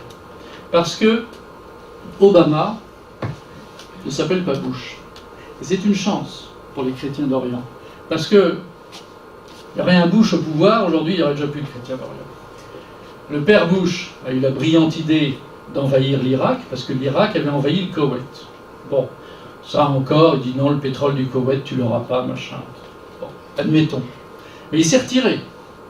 Le fiston, qui s'est cru investi d'une mission divine, lui a dit « Ah non, non, mais papa n'a pas fini le travail, moi je vais finir le travail. » Et donc on va réenvahir l'Irak. On invente une histoire rocambolesque d'armes de destruction massive. L'ineffable général Colin Powell, voilà quand même des images à l'ONU qui montre sa petite fiole, on se croirait dans un mauvais film de série Z, même pas le dernier James Bond. Il montre la petite fiole et dit « Ça c'est de l'anthrax, ça c'est la preuve des armes de destruction massive. » Et tout le monde a fait semblant d'y croire. Tony Blair a récemment présenté ses excuses au peuple britannique, ils ont eu 500 morts dans l'affaire quand même, pour avoir accepté cette falsification des armes de destruction massive. Donc la CIA, experte en manipulation et en mensonge, a inventé cette histoire pour justifier l'invasion de l'Irak. Mettre par terre le régime irakien, et quand un ministre des Affaires étrangères occidental, c'était le Polonais, qui lui ne fait pas emballer, dit à Bush, mais pourquoi voulez-vous absolument envahir l'Irak et renverser Saddam Hussein? Réponse de Bush, parce que c'est la volonté de Dieu. Là, les évangélistes protestants américains, c'est quelque chose. Il paraît qu'il y a le petit frère Bush qui est en campagne pour les États-Unis. Si vous manquez d'idées pour une neuvaine, faites une neuvaine pour les chrétiens d'Orient, qu'on n'est pas le troisième Bush. Parce que là, vous pouvez être sûr que là, ce ne sera plus qu'un immense champ de ruines. Obama, lui, est beaucoup plus malin. Surtout, il n'est pas interventionniste par nature, il n'est pas interventionniste comme ont pu être les républicains, et par ailleurs, il est démocrate. Et paradoxalement, les démocrates sont moins proches d'Israël que les républicains. Il faut voir que le nerf de la politique américaine, c'est l'argent. Il faut avoir des millions et des millions de dollars pour mener une politique, ne serait-ce qu'une campagne de primaire. Et les réseaux de financement de la diaspora juive, les réseaux de financement sionistes, sont pour l'État républicain à 90%, pour le parti républicain à 90%. Ça aussi, il faut avoir ça en tête, parce que quand vous avez un combat entre républicains et démocrates pour la présidentielle, vous verrez que les propos des républicains sont toujours beaucoup plus sionistes et beaucoup plus contre les puissances du Proche-Orient que les démocrates, mis à part Hillary Clinton. Mais sinon, d'une façon générale, ça se vérifie assez bien. Et donc, le motif de l'intervention russe se fait à ce moment-là pour empêcher la chute de l'attaqué. Et donc, vous avez peut-être vu les récentes images où on montre les bombardements russes, où ont eu lieu les bombardements russes, et ils sont très massivement concentrés ici. Pas mal autour de Homs, pas mal autour de Damas, et pas mal autour d'Alep. Mais surtout là, pour empêcher l'avancée des islamistes. Alors évidemment, tout le monde pose des cris d'orfraie en disant « Enfin, c'est incroyable, ils bombardent les rebelles modérés. » Et non, d'abord, ils ne sont pas modérés, premièrement, et ensuite, il est intervenu pour ça. Donc, les types pourraient au moins faire un effort d'analyse. Ils font même pas l'effort d'analyse. Parce que certains, c'est du cynisme. Bernard-Henri Lévy, qui veut envahir la Libye, c'est du cynisme pur. Mais là, on n'est pas dans le cynisme, on est dans l'ignorance crasse des journalistes. Quand on lit des livres à Saint-Julien-de-Pauvre, il y a un très bon livre à vendre d'un chrétien syrien qui s'appelle Antakli, qui s'appelle Syrie, la guerre sans nom. Et lui, il explique ça très bien. Il dit c'est quand même extraordinaire. On voit les journalistes occidentaux arriver, ils passent 48 heures véhiculés par les rebelles et ils repartent. Et après, ils prennent leur papier en disant voilà ce que j'ai vu. Ah, le régime, 27 morts, dont 4 enfants.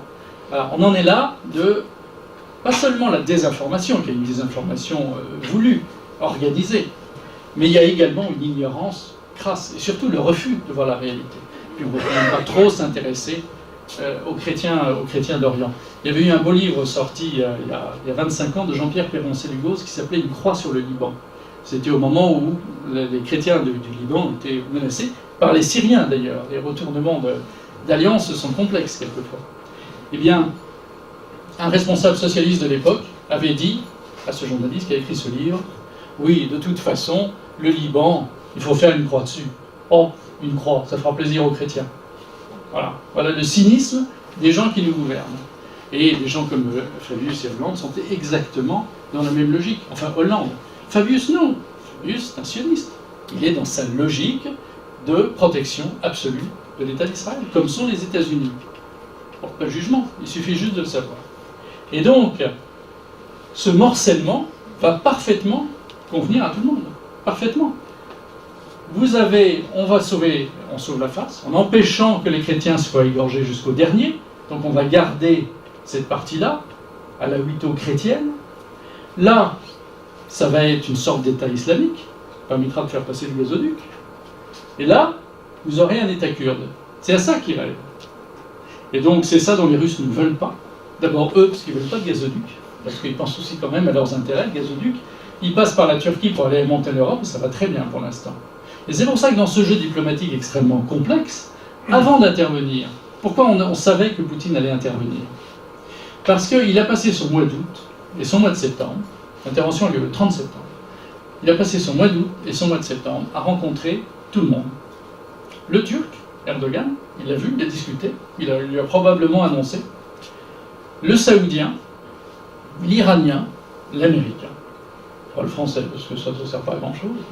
Mais s'il l'avait rencontré, je vais être juste, il l'avait rencontré quelques semaines avant, et le leitmotiv de Hollande, ça avait été il faut se débarrasser de Bachar el-Assad. Et Poutine lui avait répondu de façon cinglante c'est ça, on va lui faire comme Kadhafi. Parce que ça aussi, ça a été une humiliation russe. Donc pas qu'ils aimaient particulièrement Kadhafi. Bon, les enjeux étaient faibles, et puis les alliances s'étaient distendues. À une époque de l'Union soviétique, oui, Kadhafi était un vrai allié. Mais Poutine le trouvait un peu encombrant. Non, là où ils ont été humiliés, c'est que Sarkozy et les États-Unis ont dit à Poutine allez, vous vous abstenez au vote de l'ONU, et nous, juste, on empêche les massacres. Parce que là, l'armée libyenne est en train de remonter vers, je ne sais plus quelle ville, peuplée d'opposants qui s'étaient révoltés, et eux, ils vont se faire massacrer. Et les Russes, du bout des lèvres, finissent par dire bon, allez d'accord, mais on ne va pas plus loin. Non, on ne va pas plus loin. Eh bien si. Ils n'ont pas mis leur veto. Ils auraient mis leur veto, il n'y avait pas d'intervention. Donc ils n'ont pas mis leur veto sur cette promesse-là. Et cette promesse-là, comme tout, a été foulée aux pieds. C'est-à-dire que non seulement on a empêché le massacre, mais en plus de ça, après, on s'est attaqué directement à l'armée libyenne, et on a quand même envoyé au service secret, il faut le dire, aller buter personnellement Kadhafi. Parce qu'il avait à raconter, mais enfin il fallait le faire taire. Et donc ça, c'est pas tellement que le sort de Kadhafi lui préoccupait tellement, mais ça, Poutine ne l'a pas digéré. Et d'humiliation en humiliation, dit maintenant ça suffit. Vous m'avez eu pour la Serbie, j'étais pas en état de réforme. Vous m'avez eu pour l'Irak, j'étais pas en état. Et la Libye, j'ai été un peu bête. Plus exactement, c'est le moment où il était plus président. Et c'était Medvedev qui était président. Et Poutine n'était plus Premier ministre. Vous savez, il se partage un peu le truc, parce qu'on ne peut pas être président plus de 2 fois de suite. Et donc, pour rester au pouvoir, il s'est arrangé avec Medvedev. Et Medvedev, il est sympa, mais il était un peu tendre par rapport à Poutine. Et Medvedev, tout seul, a dit oui. Donc, Poutine a engueulé. Vladimir Poutine est redevenu président, mais Poutine n'a pas digéré ça, parce qu'on lui a menti de A à Z dans cette histoire. Donc, aujourd'hui, où en est-on? Pour l'instant, les lignes de front sont à peu près figées. À un moment donné, les Russes, avec les interventions des hélicoptères et des avions russes, on pouvait penser que la ligne de front islamiste allait céder. Ils ont eu beaucoup de morts quand même dans l'histoire. Ils ont laissé beaucoup de plumes. Mais enfin, ils ont beaucoup aussi d'approvisionnement, et en hommes et en matériel, comme vous le savez. Et c'est à ce moment-là, aussi, que les Américains ont accéléré leur livraison d'armes. Parce que, dans leur équilibre des forces, il ne faut pas que les islamistes prennent le pouvoir. C'est embêtant quand même. Mais il ne faut pas non plus que l'armée syrienne gagne. C'est embêtant. Et puis finalement, tout ce chaos, ça laisse Israël bien tranquille en attendant qu'il peut comme ça s'occuper de ses Palestiniens, ce qui n'est rien de plus simple. Et donc, on n'est pas embêté avec cette grande puissance morcelée qui n'est plus du tout une grande puissance et qui ne sera d'ailleurs probablement plus jamais une grande puissance locale, mais plus jamais. Ça, de ce point de vue-là, l'opération morcellement a parfaitement réussi. Et donc, au fur et à mesure des avancées de l'armée syrienne, aidée par les hélicoptères et les avions russes, les armements, les arrivées d'armement, s'accéléraient pour figer la ligne de front. Donc on en est là. Personne n'est dupe. Et tout le monde continue à discuter. Quand de temps en temps, quelqu'un dit « Mon Dieu, mais c'est terrible », mais à un moment donné, un avion russe et un avion américain, ils vont se taper sur la figure. Oui, ça peut arriver une fois comme ça, mais ça n'ira pas plus loin, parce qu'ils se parlent. Ils s'appellent. Ils se parlent tellement bien et ils s'appellent tellement bien que vous vous rappelez à un moment donné l'idée baroque de Hollande, il faut bombarder Damas. Parce que le dictateur Bachar el-Assad avait balancé du gaz sur un village rebelle. On ne saura peut-être jamais qui a fait ça. Enfin, c'est sûrement pas Bachar el-Assad, en tout cas, qui a donné l'ordre, parce que c'est absolument pas son intérêt, parce que c'était la ligne rouge à pas franchir. Donc, soit c'est une maladresse d'un officier, soit c'est une provocation, soit tout simplement, ce sont les islamistes qui ont balancé ça. C'est d'ailleurs ce que dit le chrétien dont je vous parlais tout à l'heure, Antakli. Lui, il le dit explicitement, mais je trouve qu'on ne peut pas non plus reprendre complètement cette thèse à son compte, parce qu'il n'y avance absolument aucune preuve. Sauf celle de la logique. Alors, c'est la seule logique, parce que c'était absolument pas l'intérêt d'Assad, parce que derrière, c'était le bombardement de la Syrie qui était assuré. Et donc, Hollande appelle Obama, et lui dit « Ah, ça y est, on bombarde. » Bon, et Obama dit « Ouais, peut-être. Bon, on se rappelle. » Et Obama appelle Poutine. Et Poutine dit « Ah, si vous bombardez, si vous envoyez des avions pour bombarder Damas, moi j'envoie les miens. » On va peut-être pas se fâcher pour si peu. Non, on va pas se fâcher pour si peu. Et ce pauvre Hollande, ridicule, a attendu pendant des heures le feu vert d'Obama, parce qu'Obama lui a dit « Vous faites rien sans mon feu vert », comme on est nous aussi un satellite américain. Il a attendu, le coup de fil n'est jamais venu, ça a été la grande humiliation d'Hollande, et on a évité une catastrophe, parce qu'aujourd'hui, si on est venu bombarder la Syrie, l'État islamique serait au pouvoir, c'est très clair. Et donc ceux qui ont conseillé ça au président Hollande sont des fous furieux, ou des inconscients, je ne sais pas. Enfin, en tout cas, grâce à Poutine, on a évité ça. Dans la série des coups de fil, je ne peux pas résister au plaisir de vous raconter une petite anecdote. Il y a un village tenu maintenant par le régime qui s'appelle Maloula. Peut-être certains d'entre vous ont lu l'histoire de Maloula. Maloula, c'est un village à 80% chrétien, qui n'a aucun intérêt stratégique. Il est situé sur aucune route importante, et il ne se passait rien à Maloula. Il y a un couvent de religieuses orthodoxes, où elles sont là, une quarantaine.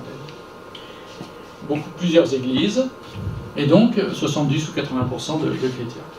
Et puis un jour, un kamikaze jordanien se fait sauter au barrage militaire, il tue les 17 soldats présents. Il y a beaucoup de Jordaniens dans l'affaire, et c'est beaucoup de kamikazes, ça ne doivent pas être des très bons combattants. Et donc, l'armée, là, c'était pas un village extrêmement bien défendu, parce qu'il n'avait aucun intérêt stratégique. Donc, l'armée, le peu qui reste, se replie, les chrétiens se replient, et, coup de chance, providence, on ne sait pas, les islamistes se replient. Et pendant 3 jours, ils ne font rien. Ce qui laisse à presque tous les chrétiens le temps de partir. Sauf les religieuses qui veulent rester, et sauf 3 jeunes qui restent pour empêcher les pillages et qui sont là avec leur petite pétoire à la main. Et les islamistes reviennent 3 jours après. Ils demandent aux 3 jeunes s'ils veulent devenir musulmans. Les 3 jeunes disent non, ils se prennent chacun une balle dans la tête. 3 martyrs. Et après, bizarrement, ils s'installent sur les hauteurs, à côté du couvent. Mais ils ne font rien aux religieuses. C'est assez étrange, quand même. Et là-dessus, l'armée syrienne n'intervient pas. Elle laisse faire. De toute façon, elle commence à être épuisée par les combats. Et elle se dit, il faut au moins 2000 hommes. On n'a pas les moyens de risquer de perdre 2000 hommes pour un village qui n'a pas d'intérêt stratégique. C'est le côté un peu plus cynique d'Assad. Et Poutine va intimer l'ordre à Assad de reprendre ce village, qui n'a pas d'intérêt stratégique. Et donc le village va être repris par les soldats syriens, on envoie des chrétiens, par les soldats syriens, qui vont repousser les djihadistes, qui vont poser une résistance finalement assez faible. Ils ont pris les religieuses en otage, on craignait le pire, et bien pas du tout. Elles ont toutes été libérées. Il n'y en a pas une qui a subi la moindre violence. C'est une belle histoire quand même, c'est l'histoire de Maloula. Donc, on se dit qu'il y a peut-être encore un tout petit peu d'espoir, à défaut de temps. Un petit peu quand même, si j'ai encore quelques minutes, je vois. Non, si 10 minutes. Très bien. Alors, il y a un autre aspect stratégique que je n'ai pas encore eu le temps d'évoquer, mais qu'il faut évoquer, puisque je vous ai dit qu'on était en train de rebattre les cartes, sur le plan stratégique, sur le plan géopolitique. Donc, on a vu que les États-Unis s'étaient un tout petit peu retirés de l'affaire. Ce n'est pas un effacement, parce qu'ils ont parfaitement les moyens d'être très présents et de continuer leurs immenses bêtises, pour être poli. Mais ça n'intéresse pas beaucoup Obama. Et finalement, l'élection d'Obama, on se disait, oh là là, qu'est-ce que c'est que ce Gugus, finalement? Ça serait bien qu'il reste encore quelques années, ça éviterait les nouvelles bêtises au Proche-Orient. Mais bon. Donc lui, il choisit de se désintéresser un tout petit peu de la chose. Pas trop, quand même, parce qu'il ne faut pas laisser le voisin russe prendre trop d'importance. Mais quand même, cette guerre marque la nouvelle apparition d'une Russie beaucoup plus forte qu'avant. Poutine a mis 10 ans à reconstruire une armée. Il y a un bon livre l'année dernière qui est sorti sur Poutine de Frédéric Pons, et qui est assez intéressant et qui explique bien tout le processus poutinien, non seulement de conquête du pouvoir, mais après, de redonner à la Russie sa fierté. On s'étonne toujours, enfin nos journalistes, pas nous, nos journalistes s'étonnent toujours en disant, mais enfin c'est épouvantable, Poutine, dictateur, comment le peuple russe ne serait pas révolté? Mais parce que le peuple russe, il est très content d'avoir Poutine. Parce que avant tout, il faut comprendre l'âme russe pour ça. Il faut avoir lu Solzhenitsyn, il faut avoir lu Dostoïevski, ce que personne ne fait dans la classe politique française. Et donc, pour comprendre ça, c'est avant tout la fierté d'être russe. Nous sommes l'héritier d'un empire millénaire, plus que millénaire. Et donc, l'âme russe existe. Il est beaucoup plus important pour un Russe d'être fier de son pays, d'être fier de ses dirigeants et que la Russie soit respectée dans le monde, que de glisser un bulletin dans l'urne dont le décompte sera effectivement peut-être un tout petit peu approximatif. Quelle importance au fond? C'est pas ça qu'il veut. Solzhenitsyn, lorsqu'il avait rencontré Poutine, c'est la seule fois de sa vie où Poutine s'est comporté de façon, si je dis humble, c'est pas gentil pour lui, mais enfin en tout cas très différente. Il recevait le grand homme. On a passé 2 heures ensemble. Je ne sais jamais ce qu'ils se sont dit, c'était peu de temps avant la mort de Solzhenitsyn. Et en partant, Solzhenitsyn a dit, cet homme redressera la Russie et lui rendra sa fierté. Et donc les Russes qui adulaient Solzhenitsyn après la chute du régime soviétique, mais qui l'adulaient déjà avant, parce que c'est quand même un des grands hommes du XXe siècle, les Russes sentent ça. Alors évidemment, on brocarde Poutine pour ses photos de... Bon, il y a un côté, effectivement, quand on le voit torse nu, avec un grand couteau, en train de faire semblant de combattre un ours. Bon, il y a un côté mise en scène qui est peut-être pour nous, occidentaux, un peu ridicule, mais en Russie, pas du tout. Quand on lit les traductions des articles russes, y compris une certaine opposition, ils ne reviennent pas là-dessus. C'est pas un problème pour eux, c'est pas le sujet. Le peuple russe lui dit, ah quand même, il est fort mon chef. Ils sont un peu, c'est pas qu'ils soient idiots, mais ils sont un peu, quand même, dans cette logique-là, je dois être fier de mes dirigeants. Nous, quand on pense aux nôtres, on n'a pas beaucoup de motifs de fierté. Il y a donc un autre aspect de rebattage des cartes sur le plan stratégique qui est très important, c'est entre l'Arabie Saoudite et l'Iran. Jusqu'à présent, le Proche-Orient, ces dernières années, depuis 20 ans, le Proche-Orient était dominé par l'Arabie Saoudite, pour des raisons financières, évidentes, et aussi pour leur proximité avec les États-Unis. Il y a eu un pacte entre les États-Unis et l'Arabie Saoudite qui date de 1945. En 1945, Roosevelt, l'épouvantable Roosevelt, ça c'est une opinion personnelle, je l'identifie au passage, rencontre Ibn Saoud, le monarque d'Arabie Saoudite, et ils font un pacte. Pétrole contre sécurité. Approvisionnement du pétrole garanti pour les États-Unis. Et en échange, armement, un livre ouvert pour l'Arabie Saoudite et garantie de la stabilité du régime saoudien. Ça va aller tellement loin, cette garantie, qu'il y a 25-30 ans, il y a eu une révolte à la Mecque, une révolte islamiste, d'une autre tendance des sunnites wahhabites. Vous vous rappelez, c'est les sunnites wahhabites qui règnent en Arabie Saoudite, mais il n'est plus là, c'est pas grave. Et donc il y a une faction assez nombreuse, il y a 10 000 hommes qui sont intervenus à la Mecque, ça s'est battu dans les tunnels de la Mecque. Et l'armée saoudienne, qui ne vaut rien, a été débordée par ces insurgés. Et il a fallu une intervention occidentale, camouflée, pour remettre de l'ordre, y compris avec des parachutistes français. Un jour, il y aura peut-être un bouquin là-dessus, je suis très étonné que ce soit toujours pas sorti, mais vous avez des centaines de parachutistes français qui sont intervenus dans les couloirs de la Mecque pour aider le régime saoudien. Déjà. Bon, le parachutiste du RPI-MAC est intervenu, il devait se dire, quand même, qu'est-ce que je fais là? À la Mecque, en train de tirer sur des islamistes pour aider d'autres islamistes. C'est compliqué quelquefois la stratégie. Mais bon, c'est la glorieuse stratégie des armes. Le problème, c'est que les Américains ont moins besoin des Saoudiens. Pourquoi? Parce que les Américains sont quand même plus intelligents que beaucoup d'autres, en particulier que les Français. C'est que quand ils pensent qu'il y a du pétrole et du gaz de schiste sous leurs pieds, ils s'interrogent, ils regardent, ils creusent, ils analysent, voire ils exploitent. Nous, surtout pas. On pourrait déplaire à Cécile Duflot. Donc on ne va surtout pas s'intéresser au problème. Il y a plein de gaz de schiste en France, mais non. On ne va même pas se pencher là-dessus, et là-dessus, il n'y a pas de différence droite-gauche. Sarkozy avait dit non, Hollande a confirmé non, comme ça, aucun problème. Mais les Américains, qui ont un peu plus de sens pratique que les Français, qui sont moins idéologues, sur ce plan-là en tout cas, ont décidé donc d'exploiter le pétrole et le gaz de schiste. Ça a bien embêté les Saoudiens, parce que ça leur donnait une certaine indépendance, surtout avec un pétrole à 120 $, le baril, comme il était à l'époque. Et donc les Américains sont devenus pratiquement autosuffisants. Et c'est pour ça que le prix du pétrole a baissé. On dit qu'il y a une surproduction, oui, un peu. Il y a un ralentissement économique de la Chine, oui, un peu, d'accord, ça joue. Mais il y a surtout la volonté absolue des Saoudiens de faire baisser le prix du pétrole pour embêter les États-Unis. Et donc, parce qu'en dessous de 50 $, en dessous de 60 $, le pétrole de schiste, il ne devient plus trop rentable.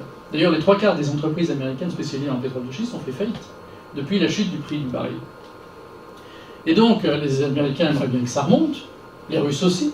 Et donc, les Saoudiens se sont dit, on fait une pierre deux coups, on embête à la fois Poutine et à la fois les États-Unis, qui ont beau être nos alliés indéfectibles, osent prendre leur indépendance énergétique, et ça ne nous plaît pas du tout. Donc, il y a quand même un tout petit peu de friture sur la ligne entre les Saoudiens et les Américains. Alors les Américains, toujours pragmatiques, ont finalement décidé que les Iraniens, c'était pas si mal. Et que c'est vrai que 20 ans de sanctions, c'était quand même un peu excessif, et qu'au fond, l'arme nucléaire, oui d'accord, ils essayent de s'en doter, ça c'est sûr. Mais on va leur dire gentiment qu'il faut arrêter de s'en doter, et on va s'arranger. Et puis il y a Poutine qui va faire l'intermédiaire, et tout se passera très bien. Et c'est exactement comme ça qu'ils ont fait. On a commencé les discussions, Israël hurlait, c'est une des rares fois où les États-Unis, parce que Obama, je vous l'ai dit, est beaucoup moins sioniste que les Bush notamment, et donc Israël hurlait en disant mais hors de question de... Mais si, puisqu'ils n'ont pas la bombe nucléaire, qu'est-ce que vous avez à craindre?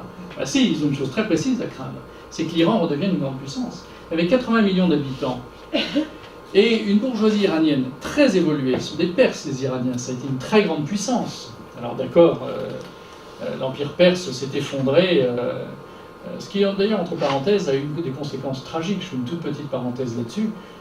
Quelquefois, on se dit, les musulmans et les chrétiens sont minoritaires. Mais ça n'a pas toujours été le cas. Du 1er siècle au 7e siècle, il y a 50% de chrétiens, 50% de païens. Forcément, il n'y a pas un musulman, Mahomet n'est pas encore né.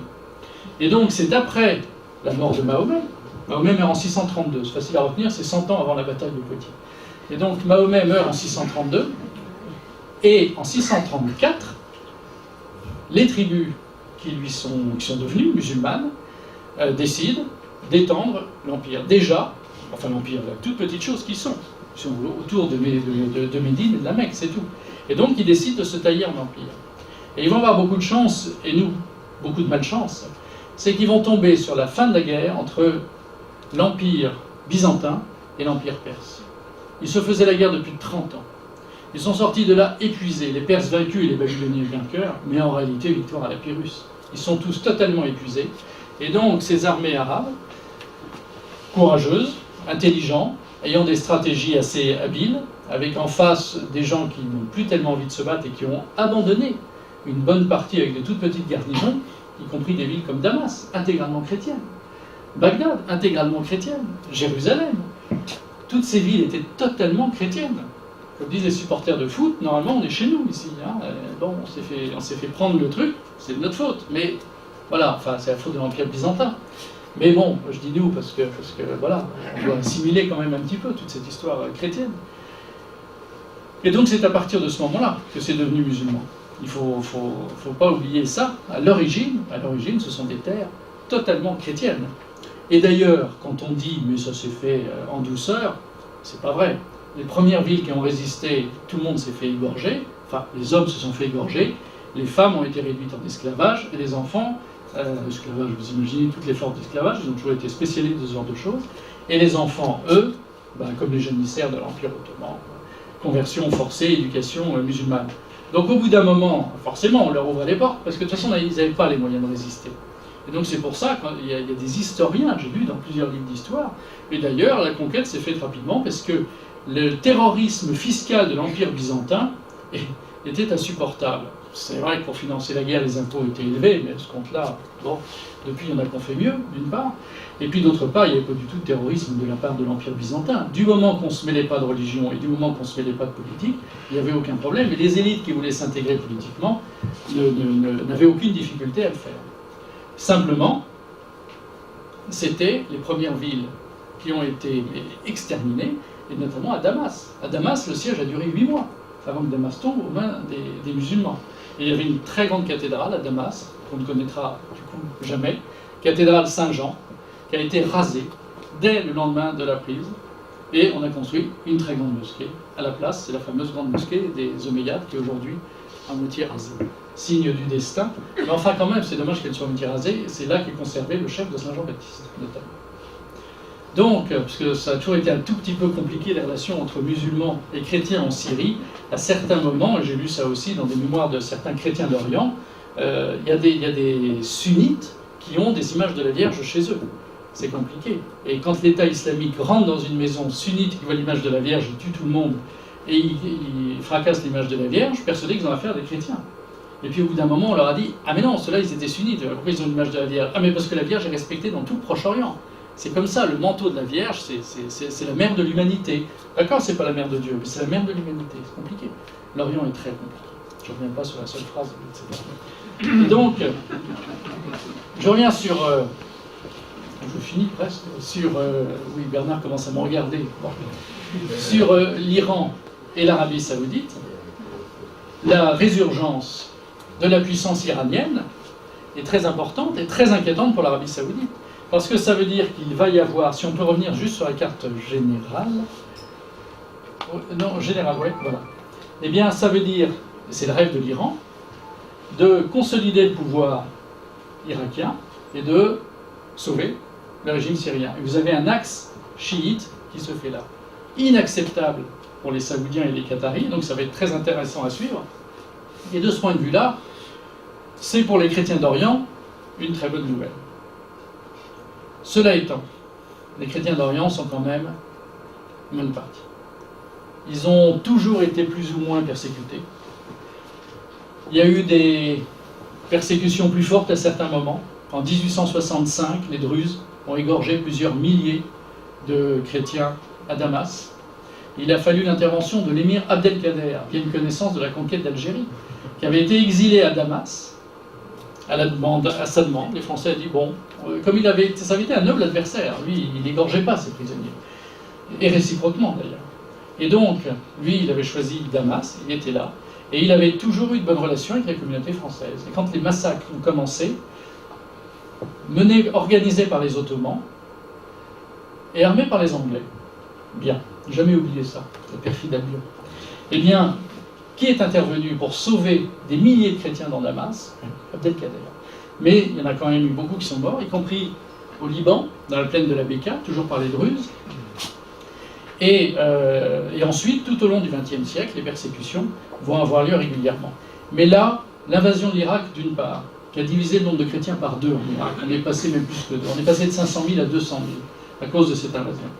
Et ce qui se passe maintenant en Syrie, en plus de ça, dans tous ces migrants qui s'en vont, vous avez de tout. Vous en avez qui deviennent kamikazes près du Stade de France, apparemment, parce qu'on a retrouvé un passeport syrien à côté d'un corps. Et vous avez aussi des chrétiens. Alors vous avez beaucoup de chrétiens qui se sont réfugiés au Liban, beaucoup en Jordanie, mais vous en avez aussi beaucoup qui fuient.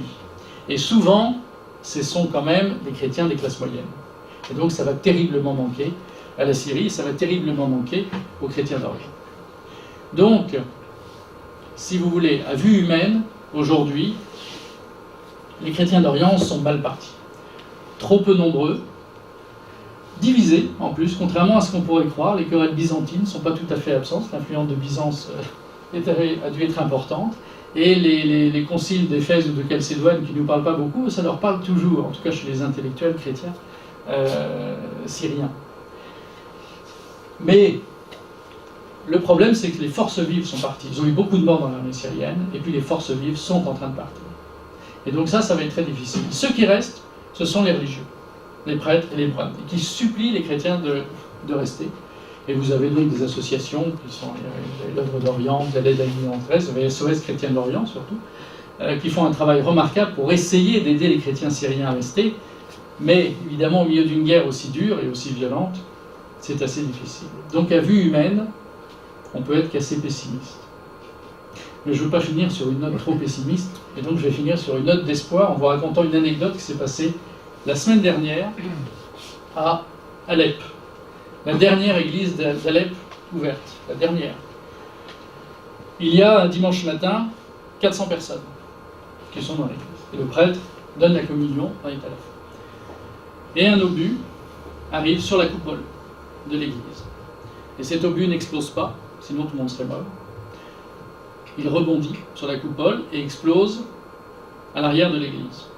Beaucoup de dégâts quand même, et puis tout le monde est environné de poussière. Et de gravats, mais personne n'est blessé.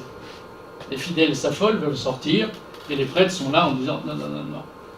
La coupole est toujours là, rien ne nous arrivera, restez là. » Tout le monde se calme, la poussière tombe, et le prêtre, imperturbable, dit « La communion n'est pas terminée, nous allons la finir dans le jardin. » Et les fidèles suivent, il n'y en a pas un qui s'en va, alors que quand même, il pouvait...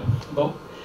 Et il finit sa communion, et il termine sa communion, en disant « Voilà, que ceci vous serve de leçon, le manteau de la Vierge nous protège toujours. » Voilà, je vous remercie.